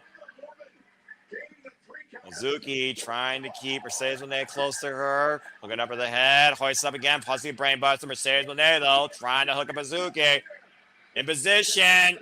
And went roll through. Hazuki, deep roll through cover. Mercedes Moné, the deep roll through cover. Both these women pinfall exchange. Flashback happening. Tired kick out at 2 by Moné. Damn it. You look at the 3 count there. Oh, man, what a takedown. Get the Mone Maker!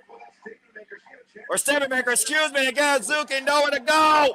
Does she know what the ropes are, though? Again, look at the torque on Hazuki's neck being applied for Mercedes Mone. Look at the desperation on Mercedes Mone's face. Hazuki, though, with a reverse roll-up, showing herself, and forces Mone to break the hold. This has definitely been the most competitive match so far in this year's tournament. Locks the arm again, and oh, God, vicious backstabber by Mone.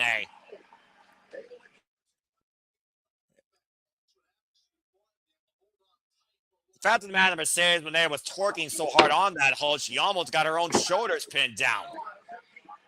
And now thinks that it might be over, looking to hook up Hazuki, possibly in the gory special for the Mone Maker. Hazuki, though, with the roll-up, cover, hook on the far leg. Gets a 2 count. Please stop teasing me like this. Sidestep, and again, Mone hooks Hazuki. In position, Mone Maker denied again. Roll up, cover by Hazuki. Mercedes Mone escapes. And again, Hazuki might be looking to trap the arm. There's Hazuki straw, the cover. It's in. Hazuki. God damn. Kick out 2 by Mone.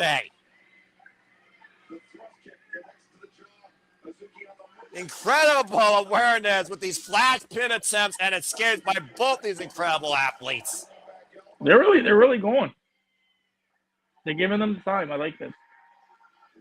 Women just literally leave it all out there again. Oh, man. Big fresh kick by Hazuki. Rocks the CEO. Fresh kick connects. Hazuki on the move. Mone catching her with the knee in the midsection. And once again, Hazuki on the move, though. Runs into Mone with the elbow. Stops her in her tracks for a split second. Again, when you think someone's on the move, the other one is right in hot pursuit. Up the ropes again. Both these women trying to keep up. Cazadora, roll through, maybe double stomp. Mone, though, hooking Hazuki into a backstabber, takeover, into the Statement Maker again, center of the ring. And all that pressure again on the back after that backbreaker again as well. Cannot do Hazuki any favors. Now trapping the arm, and again, you see the ad script on the side, the head and neck. Will Hazuki tap out? Will Hazuki pass out? Will she find a way to force the break? Will she put the shoulders down? Hazuki might be fading here. Hazuki taps out, and Mercedes Mone has advanced. For the second consecutive year, Mercedes Mone is in the finals of this year's Women's Owen Hart Foundation Tournament. God damn it. I mean, it was expected. Again, though, it was not an easy night in the office for the CEO, to your point, showing the scars of battle. But it is official now. The CEO will enter through that forbidden door to try and punch for a ticket to Wembley Stadium. Still, tremendous match, though. I'm not going to take nothing away from Hazuki here. And Mercedes Mone, for that matter, considering, at the end of the day, she won by technique. Yeah, that was and that's what Owen Hart was, a king of technique. And we very well might be looking at the queen again here soon enough. What a match. No, it was really good. Really, they gave him the time, which was nice. It was a hard-hitting match.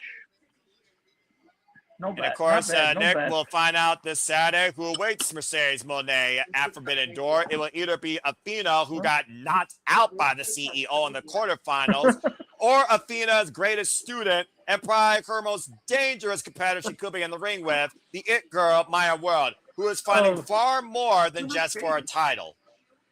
As, of course, you're seeing in the video package how she trapped Sky Blue, which was definitely a bracket buster for people. So the missus just saw one look at Maya World, and her first words out of her mouth was, "This bitch has crazy eyes." Well, you're not wrong. She is from Texas. And again, when you literally go into business for yourself and call yourself the It Girl and you buck up to the likes of Thunder Rosa and the violence of Athena, you got to have a screw loose to survive that encounter. And we'll see if Maya World can finally put down her teacher this Saturday and punch her ticket to the finals of the Owen. I sincerely hope she does, but I'm not holding my breath. Again, thank you, Hazuki, arigato, and again, Mercedes Mone, damn it. But again, if Mercedes Mone wins, we could really do heel on heel at All In. Could Fegla lose the title before All In? I think it really could happen. But that being said, speaking of Forbidden Door, let's elevate this shit! As we know our finals in the men's tournament, time for a face-to-face with the bruv, the newly married bruv, by the way. Congratulations to him and Alex Windsor. and the most dangerous man in AEW, Swerve Strickland. And of course, Will Ospreay last year was also in the finals of the Owen Hart Foundation tournament and fell short to Heyman, Adam Page in what was literally a shootout, bruv, in the desert, where a hidden blade failed to hit the mark before a buckshot lariat. And this year, we have a Forbidden Door rematch from 2 years ago when Swerve Strickland was literally the AEW World Champion. This is going to be good. And of course, Will Ospreay got married. Okay, so ready? Next, the Mrs. Next words. She just heard that Will Ospreay got married, and now he's there. Her words: "I would fucking kill you if we got married and you went to work the next day." Well, when you both share the same line of work and you love it that much, bets are off. Yeah, if we were both wrestlers and we loved that. Okay, fuck that. Honeymoon.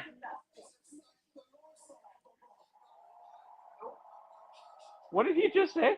We can go to Hawaii whenever you want. Go chase your dream. That's a supportive wife right there. Dude, the missus is triggered right now. She's triggered. Why? Because the wife realizes how important this dream is for the bruv versus the eternity of their marriage where they got a one-night stand in Hawaii waiting for them, regardless? Exactly, honey. This is important to them. Okay. She wouldn't understand. She's not a wrestler, and she's not a wrestling fan, and I respect her opinion. Exactly. Noah's right. You wouldn't understand. You're not a wrestling fan. You're not a wrestler. But here's someone else that definitely understands what it means to literally be ahead in this business and will do anything it takes with how bad he needs it. Here comes Swerve Strickland.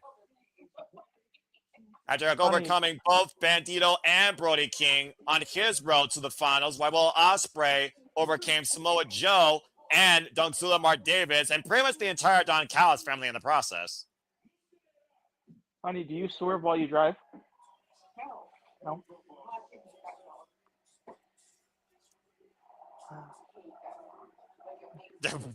What? It's fine. So apparently, Swerve while you drive makes my wife ick all over. And Prince Nana apparently commanding this interview now. Again, no respect for Tony Schiavone. 50 years in the business, for Pete's freaking sake. And it looks like the boss is going to speak for Strickland, Will Ospreay. I think this time last year, these two were fighting for AEW's livelihood. Oh, boy.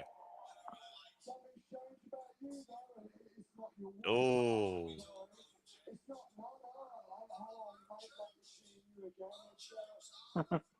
I've changed? I was say you're still the same cheeky Brit.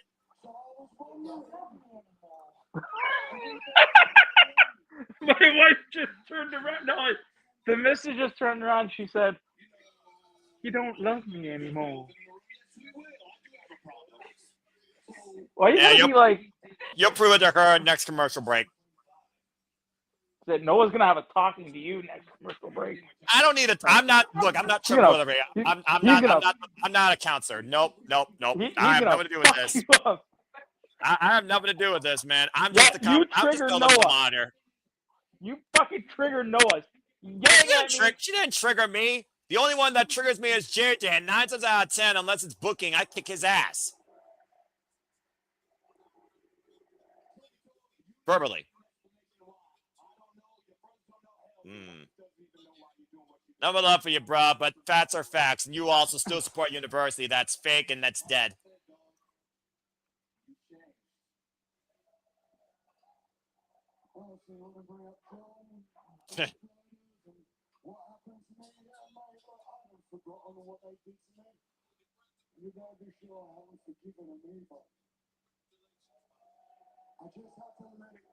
Bringing the wife into play. I don't know if that's smart, Swerve. Doesn't mean he won't, though.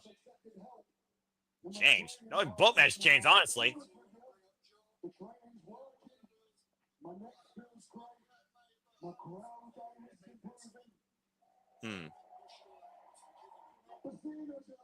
Well, at least we know he has forgiven the Death Riders.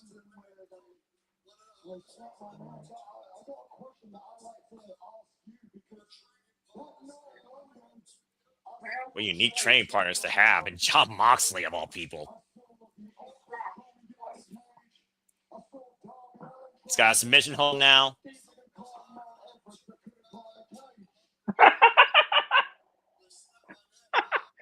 Darby Allin can climb a mountain, but he can't climb a cage.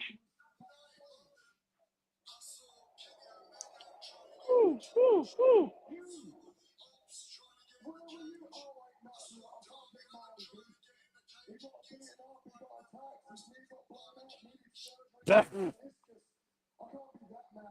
Darby can climb everything.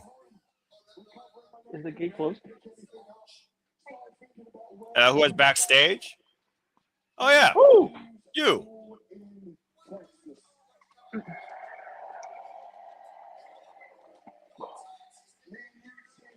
Yeah, about to say, Swerve had a bum leg thanks to Okada.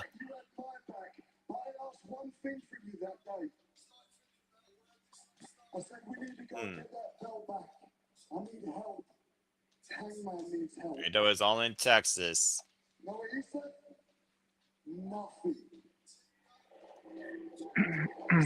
I mean, I don't mind. I don't mind them going down memory lane. I don't mind it. Yeah, because it makes a whole lot of long-term storytelling and also continuity sense from one All In to another. How has the picture been reshaped?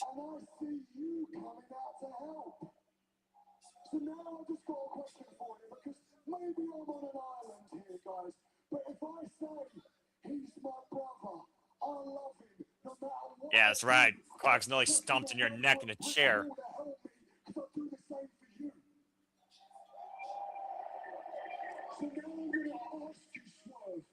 I'll say Swerve came out at the end of that match, let's forget, as me and Ash called that, and handed Heyman that chain that binded Heyman and Swerve's past last 2 years and helped Heyman win the championship.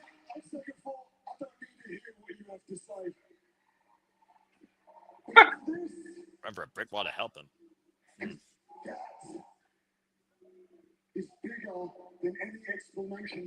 Where were you? Why didn't you help me? Well, yeah, what the fuck was that?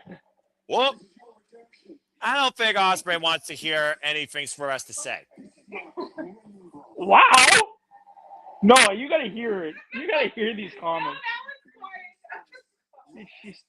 She's talking about wrestling moves, and she's saying that she can do a Hurricane Rana better than you can. I don't know what's going on right now.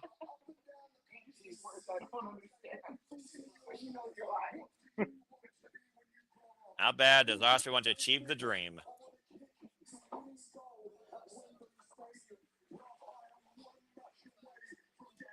Look, she can create a wrestler, perform any move she wants. I'll stick to commentary. It's a lot easier to do that. Yeah, see? Noah said he can pull off a better Hurricane Rana than you, bitch. No, I didn't. You know... Yes, Noah is too much of a gentleman to say bitch. You're right. You know, that's the first accurate statement you've said all night, Nick. I have a couple of gems in me, buddy. Yeah, everyone does. I like to hope.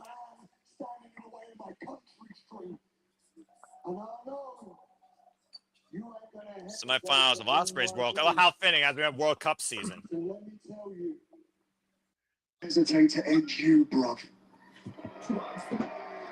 Not if I do it first.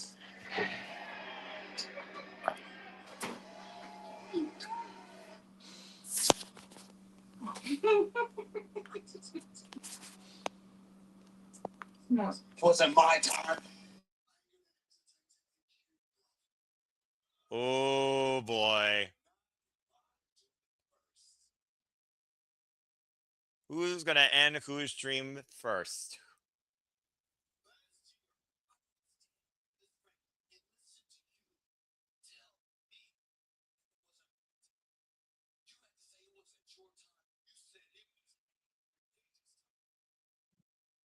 It was Heyman Page's time. I remember that.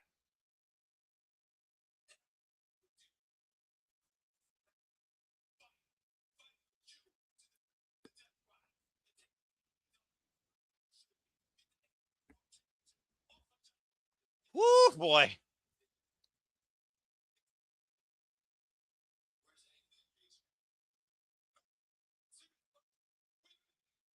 I mean, Heyman hasn't been seen since he lost MJF at Revolution, to be fair. That's a very fair statement that he just said. Yeah.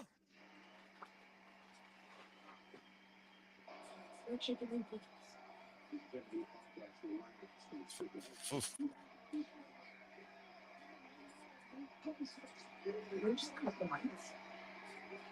What? Step aside for Will Ospreay. For other people to come and get opportunities that I deserve. Jeez. World champion.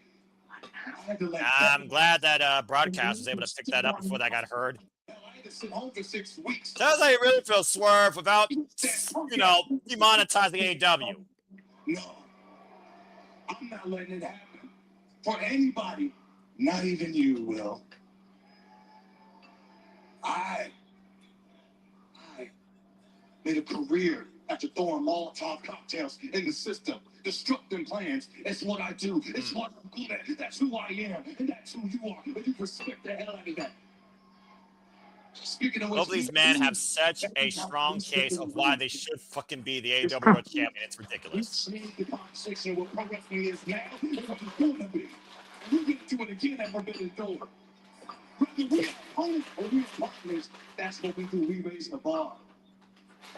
But funny enough, after these 10 years, man, you know one thing that's been certain. Swerve Strickland victorious over Will Ospreay. Oh boy. You have not been able to beat me in 10 years. Hell, the great Billy Goat Will Ospreay in 2024. Man, raise the bar in AEW for sure. Couldn't beat me.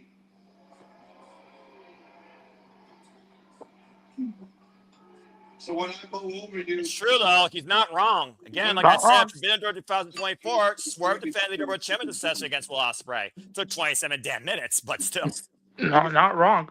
I'm going to beat you again and again and again and again. Ooh. And again. Is not better than me on my worst day. Which So many literally what Swerve's undoing, let's not forget. Ooh. Again, and again, and again, and again, and again.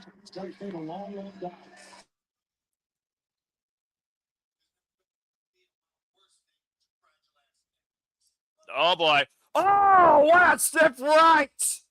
Just jacked Swerve's jaw. I think Swerve struck a nerve there. Damn. Oh. Nana handing Swerve that steel chain. And am I going to preview before Forbidden Door? And both these men might not be able to hold themselves accountable for what happened. Wait a minute. What? Whoa. Hold the phone. Ospreay did say he has backup now and some very unique allies that are his trainers. While he hasn't forgiven them, he's trusted them so far with the conditioning of his neck. John Moxley leading out the Death Riders. Marina Shafir. Okay, a little discussion here, a little bit of circling possibly. So Strickland got a lot to figure about here. Make your next move. Most dangerous man.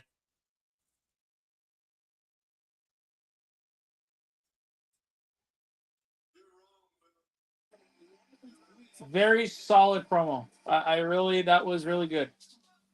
Very change, drive, determination, mission statement, results, everything just unfolded there in front of our eyes. And this all comes ahead this year at Forbidden Door in the finals of the Owen. Who wants it more? Who deserves it more? Who needs it more? Who's driven by it more? Who's willing to give more to pursue the AEW World Championship at Wembley Stadium? We'll find out Forbidden Door at the finals of the Owen Hart Foundation Tournament at Owen. I cannot wait to call this fucking match. And again, though, the Death Riders, John Moxley says, I'm all about loyalty, following things through to the end. Does this end at Forbidden Door, or does it end at All In? I don't know. I mean, they got to stretch it out. They're doing some good storytelling. But I do have a first on the Simply Reliable Studios. We're gonna have Mrs. Ferrante rate what we just saw. Honey, tell us, what did you think of that? So her answer is no answer and walking out the door. I'm not kidding you for that. You're not. She walked out. That's what she thought. She walked out. Okay. As we got a full commercial break, fuck television. Just give me the Forbidden Door already, all right? Despite the fact we got 4 shows, only one of these shows has my money's worth right now. Seriously. Just give me the Forbidden Door, all right? Swerve Strickland, Will Ospreay, Kenny Omega, Zack Sabre Jr., Starlight Kid vs. Fekla, Cajun Cole versus the Dogs for the AEW World Tag Team Championships, John Moxley versus Bandito for the Continental Championship, and still more to be figured out. I already got my $40 worth. But anyway, I hope that you all got your work tonight. Thank you again for tuning in as we are the Super Bible Studios. Again, Noah Foster, Nick Ferrante, one half of the Canadian Connection. Hope you all enjoyed. Please like, subscribe, comment, tell a friend. If you haven't followed already, again, I encourage you to follow us on the X at the Mothership at SR Studios 2024 today, or follow and subscribe to all the YouTube outlets. Follow my friends, Rage of Wrestling, the reality, of course, Walter Cruz, Casa de 18 Studios, Regular Wrestling, JJ Williams, despite the fact he sometimes also is a major dickhead. But speaking of dickheads, don't be a dickhead. Subscribe today to Barry's Army at Barry for Wrestling, our Canadian friend Ash. And again, shout out to my fellow Mighty Morphin friend, Tatula, the other, of course, queen of the Cinema Studios, the Dash. Of course, follow her at Rangers of Wrestling or her newest venture at Pop Culture Powerbomb on the X. The bird is dead until JJ smarts up like WWE calls the Undisputed WWE Championship, the Undisputed WWE Championship for a reason. I will continue on that escapade, and nothing will change that. And at the end of the day, what we've learned tonight, we know that Team MJF is Kevin Knight, Kyle Fletcher, Jake Doyle, Kazuchika Okada, Andrade El Idolo, and MJF with freaking, what's the word I'm looking for? Reluctant Andrade El Idolo. Kenny Omega and Zack Sabre Jr. confronted themselves, of course, at the top of this show tonight, as, of course, we prepare for this dream encounter. The best bout machine versus the best technical wrestler on the planet. As I said earlier, Cage and Copa saw the Dogs and have now challenged them for the AEW Tag Team Championships. Let's see if those Dogs will be spayed and neutered the Bob Barker way and tossed out of the Forbidden Door the hard way. As we saw in the very heated confrontation with Will Ospreay and Swerve Strickland, both men may have changed. Who is willing to do more, though, to win at Forbidden Door and go all in? A dream for our country, a need for power and glory. What is truly the story to tell and the story to be written at All In this year in Wembley Stadium in regards to the AEW Men's World Championship? Stay tuned. And in a very competitive semifinals, we saw Hazuki unfortunately fell short against Mercedes Moné. And Mercedes Moné has punched a ticket to the finals. We will be back here this Saturday covering AEW Collision, of course, as Myra takes on Athena to figure the other half of the finals in this year's Women's Owen Hart Foundation Tournament. And again, we also will be back here tomorrow covering Global Wars. So stay tuned for more on that. So I'll be covering, of course, Ring of Honor, Mountain Stardom take to the stage of honor in Global Wars, exclusively for Honor Club members. So I'll see you all tomorrow night, 8 p.m. Standard Time. And again, this Saturday, you will get a mass exodus discussion on the shenanigans regarding the impact that TNA has left in this business, if any. As we return to Dynamite, here Will Ospreay confronts Derek Garcia.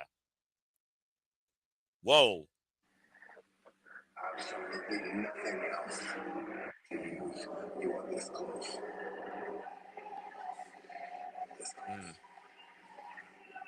Yeah, Moxley right now trying to quit on Ospreay. It's just words. Words can't hurt you unless you let them.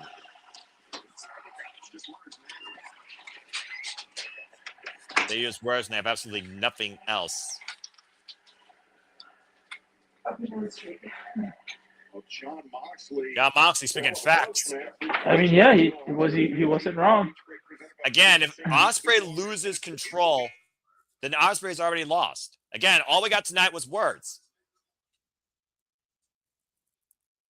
Words don't mean much without actions. As he goes to train. I mean, again, Nick, for what it's worth, it's hard to believe how amazing Jon Moxley's been as a coach for Will Ospreay since his return here. Yeah. Why? Why is he wrestling? He has a bum knee. What's wrong with you? Well, apparently we're going to get our 12-man tag, unless you forget. That's our main event tonight. As again, this is main event time on Dynamite, and we're going to finally learn Team Mark Briscoe. Again, we know that Team MJF for Forbidden Door will be Kevin Knight, Kyle Fletcher, Dave Dog, Kazuchika Okada, and a reluctant Andrade Idolo. And remember, if Team Mark Briscoe wins at Forbidden Door inside the steel cage, Mark Briscoe gets a guaranteed shot at the AEW World Championship. But with Tomoyoshi already taken out, I don't know if Mark Briscoe even has 5 people for his team tonight, let alone for Forbidden Door at this point. What?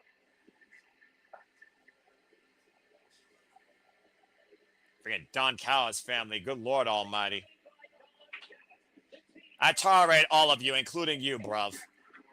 That being said, I guess Don Callis decided to finally get a fiend for his ugly face in that Titantron.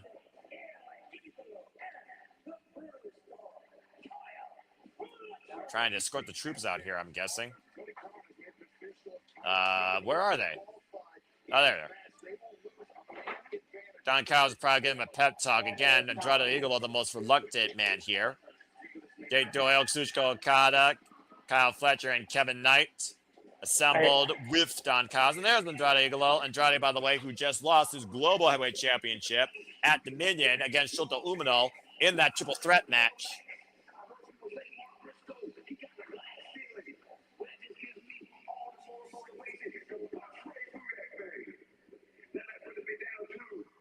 I gotta imagine one of Mark Briscoe's people has got to be Darby Allin at this point, right?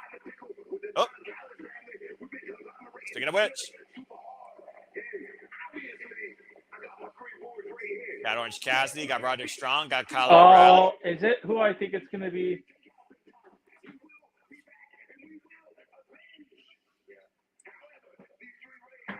Who the game will be? Well, you're playing hot to pickle dick. Freaking Mark Briscoe can speak any night of the week, and I'm just in a better mood. You got Big Tom. That Stone People does not stay down for long, though. I'm just saying. Mark's like, yeah. I knew the first 3 on Scar was going to be the conglomeration, clearly.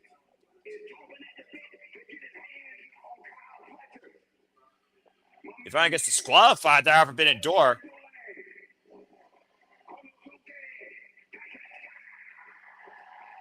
So, Mark, you got to fight clean tonight.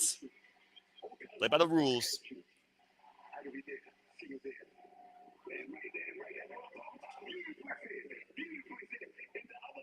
Coming in to get hands of Kyle Fletcher.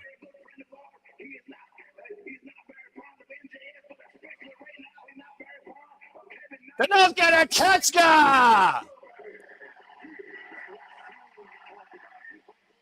Okada, I hate you. What else is new?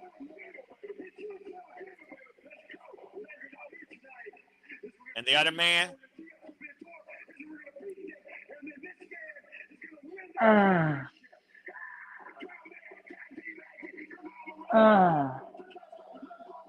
Darby Allin called it! Like I said, Don Callis' family has a Darby Allin problem. And if he didn't look at the Death Riders journey last year, Don Callis in for a long fucking nightmare. And it's literally going to start tonight with this conglomeration. Well, that being said, time for a 12-man fight. I don't like it. Well, I mean, what would you have freaking changed out of it is the thing. I mean, again, it all makes sense from a story point. Don Callis has been targeting the Collaborations Trios Championships. Darby Allin's been chopping the bit to get revenge against Kevin Knight. And Kenosi Takeshita was just betrayed by literally his closest friend he thought he had. Not only the Don Callis, but in this company in Kyle Fletcher after beating Kazuchika Okada. I like the Broken Oni mask, by the way, too. Still channeling that inner Japanese strong spirit in a different light. Of course, the Takeshita, as I said, still in World Television Champion, by the way. Nothing like a 12-man melee to end a fun night of Dynamite. You hear my audible groans? Yeah, of course I do. Fuck, man.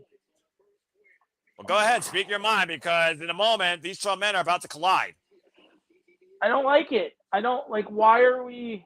Give a reason. We should be getting why are we not furthering the story of Darby and fucking Kevin Knight? Why so are what? not... You want Kevin Knight versus Darby Allin for the TNT Championship Forbidden Door? Probably because Kevin Knight's already involved in the damn steel cage match. I know, but he shouldn't be. That's the point. Well, blame Don Callis, because MJF had Don Callis pick everybody. I mean, I don't know, man. Talk. Freaking quit being all gibberish. You didn't need to do a fucking 12-man. You could have gave me a 5-on-5 in the cage. I don't know. It just...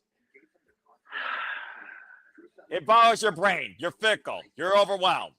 No, it's just... I get why they're there. I understand the participants in it, I guess. All right. We should be building. The last time we saw Darby Allin before last night, he got the shit kicked out of him at Forbidden Door and got UFO splashed by Kevin Knight. Correct. Who joined the Don Callis family. I know, but why aren't we having a plan to forward that story? What makes you think the steel cage won't forward that, though, is the other question. They're both involved in this match. But that match should be a one-on-one match. But what makes you think they won't do it later? Why do you want to push the one-on-one match right now, this soon? Sounds to me you want to escalate stories into the one-on-one affair quicker than usual. All the stuff you're talking about between Kenosuke and the Don Callis family and Darby Allin and Kevin Knight happened last month, dude. It hasn't been 4 weeks. I know, but... You're impatient, it sounds like. You literally want the one-on-ones now. I get what you're talking about, but dude, you can't go back-to-back on pay-per-views with stories. But this feels that they're just being shoehorned in there because it's they don't have... It's a 12-man steel cage. What the fuck you mean? Of course it is. It's a buffer. It's a fucking buffer. What are you watching? It shouldn't feel like that. That's what I mean. Like, I don't know. It should feel natural, but it doesn't. It feels like it doesn't feel natural, despite the fact that buffer on pay-per-view is going to push it all. Don't you want a pay-per-view sometimes to actually push something versus conclude something? I still would have. Okay, if that's the case, this goes back to the beginning of the Build for Forbidden Door. I wish they did Speedball. Versus Kevin Knight. I was thinking originally Speedball was going to be part of it because he was portrayed by Kevin Knight, but here's the thing. Jake Doyle, who's part of Team MJF, Jake Doyle beats Speedball by barely clean as a whistle in singles action this past Saturday on Collision. Speedball kind of has not been on the great upside. And the funny thing is, prior to that, Speedball says, I promise to beat each member of the Don Callis family to get to you, Kevin Knight. He just lost to Jake Doyle on Saturday. I'm just saying. Yeah. Kudos to making Jake Doyle look strong somewhat. You're right. I'm not saying you're wrong. And I'm not hating it. Come on, keep going. We're going to keep this conversation going as long as this match goes. And this is AEW, so you know you got 10 to 15 minutes, bro. I don't hate it. I wish. I know you don't hate it. I'm literally trying to the brain of Nick belief in what he wants in his world of sense, Canadian, versus what's going on here in AEW, American. So shoot. I don't know. At least the Kevin Knight Darby stuff is I feel is a little bit, that just doesn't feel like it needs to be in there. They should be getting, I don't know. Like I said, I kind of wish they played it out to where the Speedball might be, like the Speedball and Kevin Knight match should have been, because that's a big deal. That's a big deal. The fact that Jet Speed tagged for so long and they broke up the way they did, I wish they played that out more to where that match was on Forbidden Door, because then you could have had the Darby single match, Darby and Kevin Knight. You can have that at Forbidden. Let's call it what it is. That's going to happen. Yeah. I mean, it should happen at Redemption. Name of the show just makes sense. But that match, again, like I said, I wish they did the Speedball. I think my problem is they should have did, and I wish they did, the Speedball match. They should have built that up to it being at Forbidden Door, giving that kind of story arc a little bit time to breathe, and then you could have done the Darby thing coming out of Forbidden Door, going into Redemption. Right? I mean, where's Redemption, though? I'm just saying, don't think Speedball will be too far away from that show, eh? I'm just saying. Tag. Despite the fact, to your point, they did do Kevin Knight versus Speedball Billy for the TNT Championship already. Literally 2 weeks ago. They did. But that's what I'm saying. I wish they gave that. The Kyles. The Battle of Kyles is back. I wish they gave that more time to breathe, because again, Jet Speed breaking up was a big deal, and it should have been a big deal, because that should have been Kevin Knight's first real feud as a heel, right? Give that time to breathe. The most familiar man in Kevin Knight's career. I mean, I can see what you mean right there, but right? Again, it feels like to me that they might hold off on that and pick it up again later versus just consistently going forward with it, because Darby Allin, of course, was the first person that Kevin Knight targeted. And Darby Allin is more synonymous with the TNT Championship. Let's not forget, Nick, last time we were in Wembley Stampede All In, Darby Allin challenged for the TNT Championship in a fucking coffin match.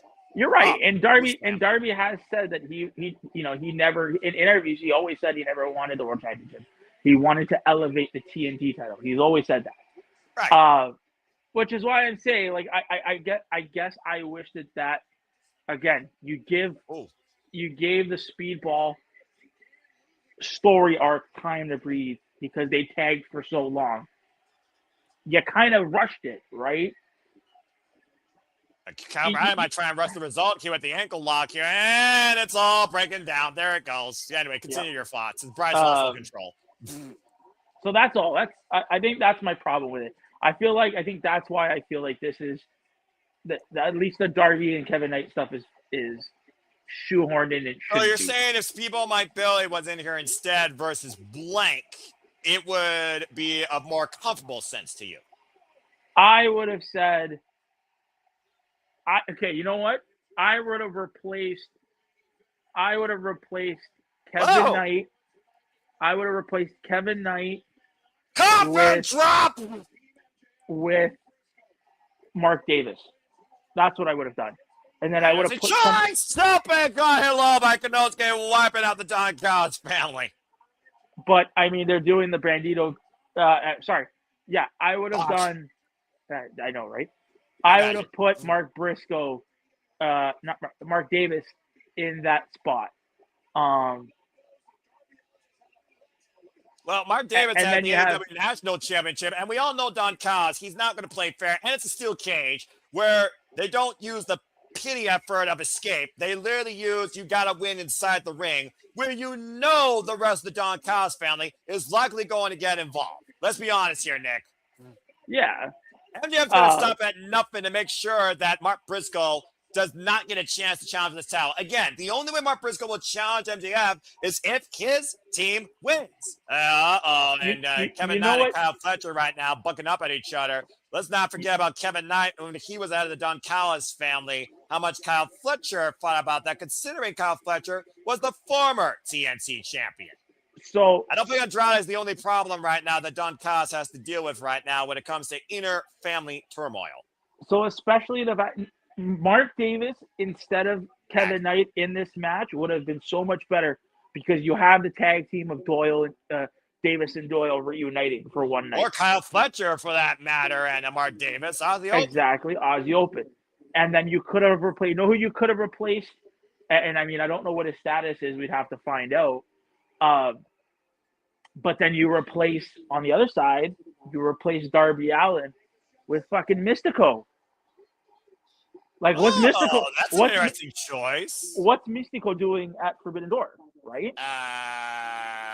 Right now, Mystico, I don't believe is booked for Forbidden Door, but he is booked tomorrow night for Global Wars Cincinnati. I believe in a six-man tag team match, which, again, we'll be covering that here tomorrow night, folks. And the Ring of Our Women's Road Championship to be defended, as well as the Ring of Our Television Championship will be defended. So stay tuned for more on that. But yeah, Jet Speed Mystical, you're trying to add that element there. Honestly, if Kevin Knight was involved in this, I wouldn't mind seeing Mystical challenge Kevin Knight for the TNT Championship. Then again, that could happen possibly in Grand Slam Mexico, which we're also going to cover here upcoming at Samoa Studios. Speaking of which, let's pause your brain for a moment on this unique ingenuity and intuition outlook to bring people up to speed on what's ahead at the SR Studios, where they're going to hear me and you and a whole lot of other people too in what we have coming up in our watch-alongs that are due. So check this out, folks. We'll see you back here on the other side. Stay tuned. And now for a taste of things to come.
All the wrestling! Damn it! Canadian or American or Mexican. And welcome back here to our conclusion of AEW Dynamite and the continued thoughts of Nick believes, what he doesn't believe it or not. Hope you all enjoyed the conversation with the Simple Man and the Canadian. Stay tuned for more of this, usually, sometimes, maybe on a different night that may not involve AEW Dynamite. Hope you all enjoyed the conversation, reactions, discussions, and outlet. Please subscribe, comment, and tell a friend. As Jake Doyle is doing something, Orange Cassidy's arm, hyperextending it over the shoulder. Something! For those that don't know, yes, that is the former Jake Something. Speaking of Jake Something, stay tuned this Saturday for shenanigans. We talk about the impact that TNA has barely left in this business, it seems like. And we look at the mass estimate since 2024 of what TNA has become, a hollow identity of its former self at its highest right. As MJF's arm right now is being worked over blindly by Jake Doyle, who doesn't realize he is rearranging the AEW World Championships left bicep tonight. And again, folks, stay tuned for that Saturday shenanigans after our coverage of AEW Collision and a short intermission. That was freaking funny. Tad Made and Roderick Strong. And now Roderick Strong, the other side of the backbreaker and sick kick. And again, Roderick Strong said that if there's anybody that hates MJF more than him, he would love to hear it. And Kevin Knight caught in a vicious backbreaker. Here, I got another one for you there, Noah. Go for it. Where the fuck is the Hurt Business? Where's the Syndicate? Well, I mean, they handled the business at Double or Nothing. They went to the pay window, and now MVP, Bobby Lashley, and Shelton Benjamin are probably thinking about something different. I don't know what MVP is up to, but good point. I don't know what they're up to at this point. Right? They weren't involved in the Owen, and clearly they're right now not on Mark Briscoe's payroll because chicken farming does not equal MVP's probably cost. They go to Sierras to Andrade by Orange Cassidy. Again, we talk about all the time at the end of the day, Nick. The problem with the business is an incredible fluctuation of current rising talent from both a quantity and quality standpoint, but the amount of quantity available to them on air, unfortunately, is very limited and sporadic. Knife Edge chop today. Doyle just clocked Roderick Strong. That was something. Yeah. We here at the Simply Reliable Studios like to book ourselves. I don't know. Like slam around Roderick Strong, side press, look at the far leg. Kick at that too, as you were saying, Nick. Sorry. I feel like there was better options, and this feels just. I don't want to say lazy. Let's look at it this way, though, Nick. I want to just put it to you like this. Ooh, shoulder breaker over the knee. Ooh. We saw the Hurt Syndicate and the Elite involved with Ricochet and some members of the Don Callis family, most of which weren't these people, by the way. Rebound Larry, Jake Doyle doesn't give. At Stam stepping. Oh, God, what a bullhammer elbow. They do off the ropes and Kyle O'Reilly in with the knee. And now we're seeing axe and smash. What? Jake Doyle, Andrade, though, on the ropes, though, on the move. Flies in with a flying forearm, wiping out Kyle O'Reilly.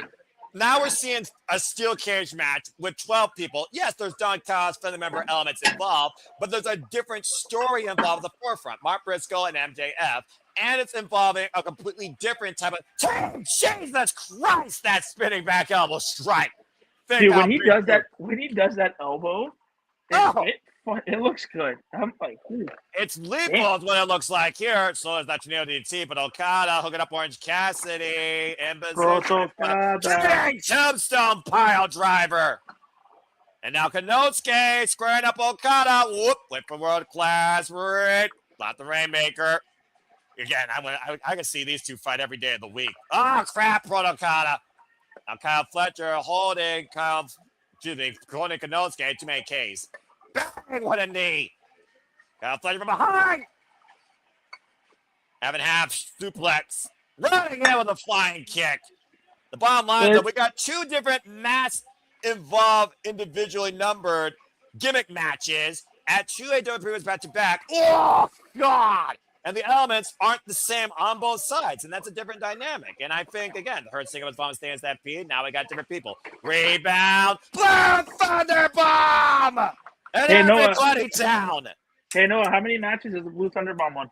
Shut the fuck up, Nick. Good Lord. And all 12 of these men will be involved one week from Sunday inside the confines of a steel cage. And as we just learned, it is official. Adam Copeland and Christian Cage will defend the AEW Tag Team Championships against Clark Connors and David Finlay of the Dogs. And a tag made to MJF with a heavily bandaged left leg. A tag made to Mark Briscoe. And no avoiding him now. Devil versus Son of God. Kevin Knight trying to come in, though. Briscoe with that redneck karate. Palm-handed. Knight's upper jawline. So is Collision live this weekend? I don't think so, but this Saturday on Collision, I will be calling a Zack Sabre Jr. match. As we are off the clock, I expect you to join me. As he takes on, of course, Adam Priest and Nina. Jerichowa fights Chris Statlander to qualify for the Survivor of the Fittest TBS Championship match on July 1st, as well as Athena takes on Maya World to determine the other half of the Owen Hart Women's Foundation Tournament Finals at Forbidden Door. That's so much more this Saturday on Collision. Now Mark Briscoe looking to drive MJF's head to the canvas with the jig, and then up the ropes, flying lariat. And Darby Allin just threw himself into Kevin Knight.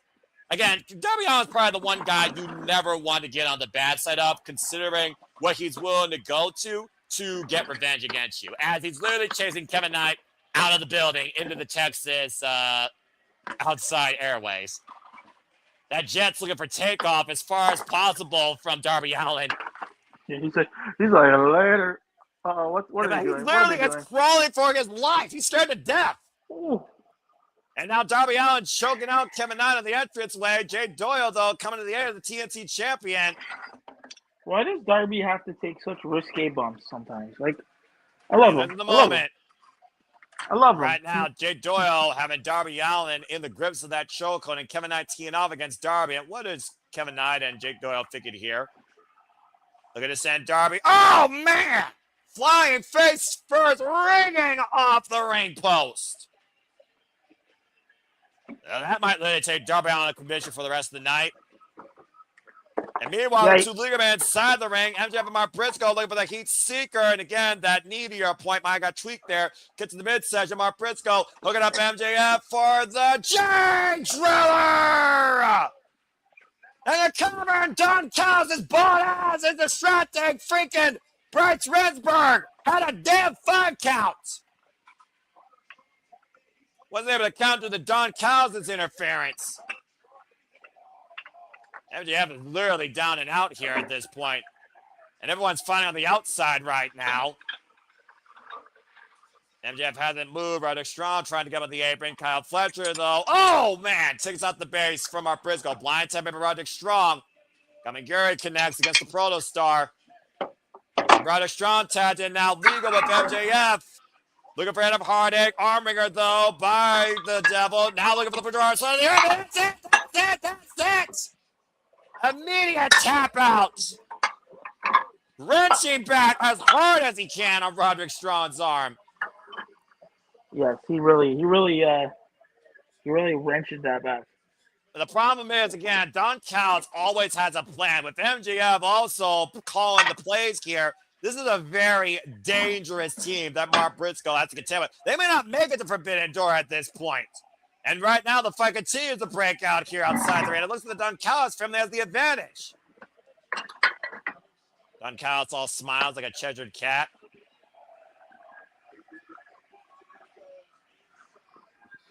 Of course, we also got 1 week still for Mark Briscoe and his team to regroup. Right now, Team MJF in full control here. All the men that MJF named at the beginning of the show, Mark Briscoe was not part of that conversation at all.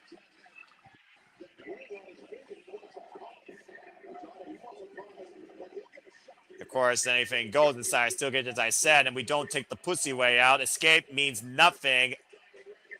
And MJF right now calling Andrade to drive the knees forward into Mark Briscoe. And again, Andrade and MJF are not playing well together, as Don Callis did promise Andrade, you will get your world title shot, but Andrade is above this business arrangement.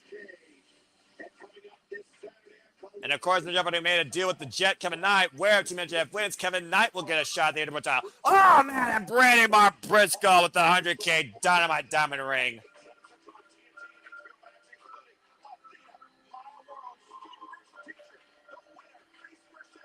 Well, how much does it take to beat the Don Callis family? For Mark Briscoe, it might take far more than a conglomeration. It might take an army. Again, Peter Callis is on Chris Statlander. Survival the Fittest qualifying match this Saturday.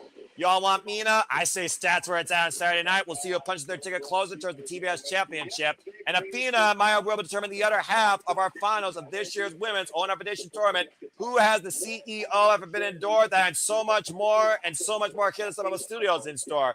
But for right now, as AEW Dynamite comes to the close, I bid you all a fine adieu and thank you all for tuning in to another live watch-along coverage here at the Sugarland Studios. For Nick Ferrante and for the misses, I'm the Seminole Foster, thanking all of you for tuning in. And until the next time we are on your screen, in and out of YouTube or on the X, make a positive impact in life.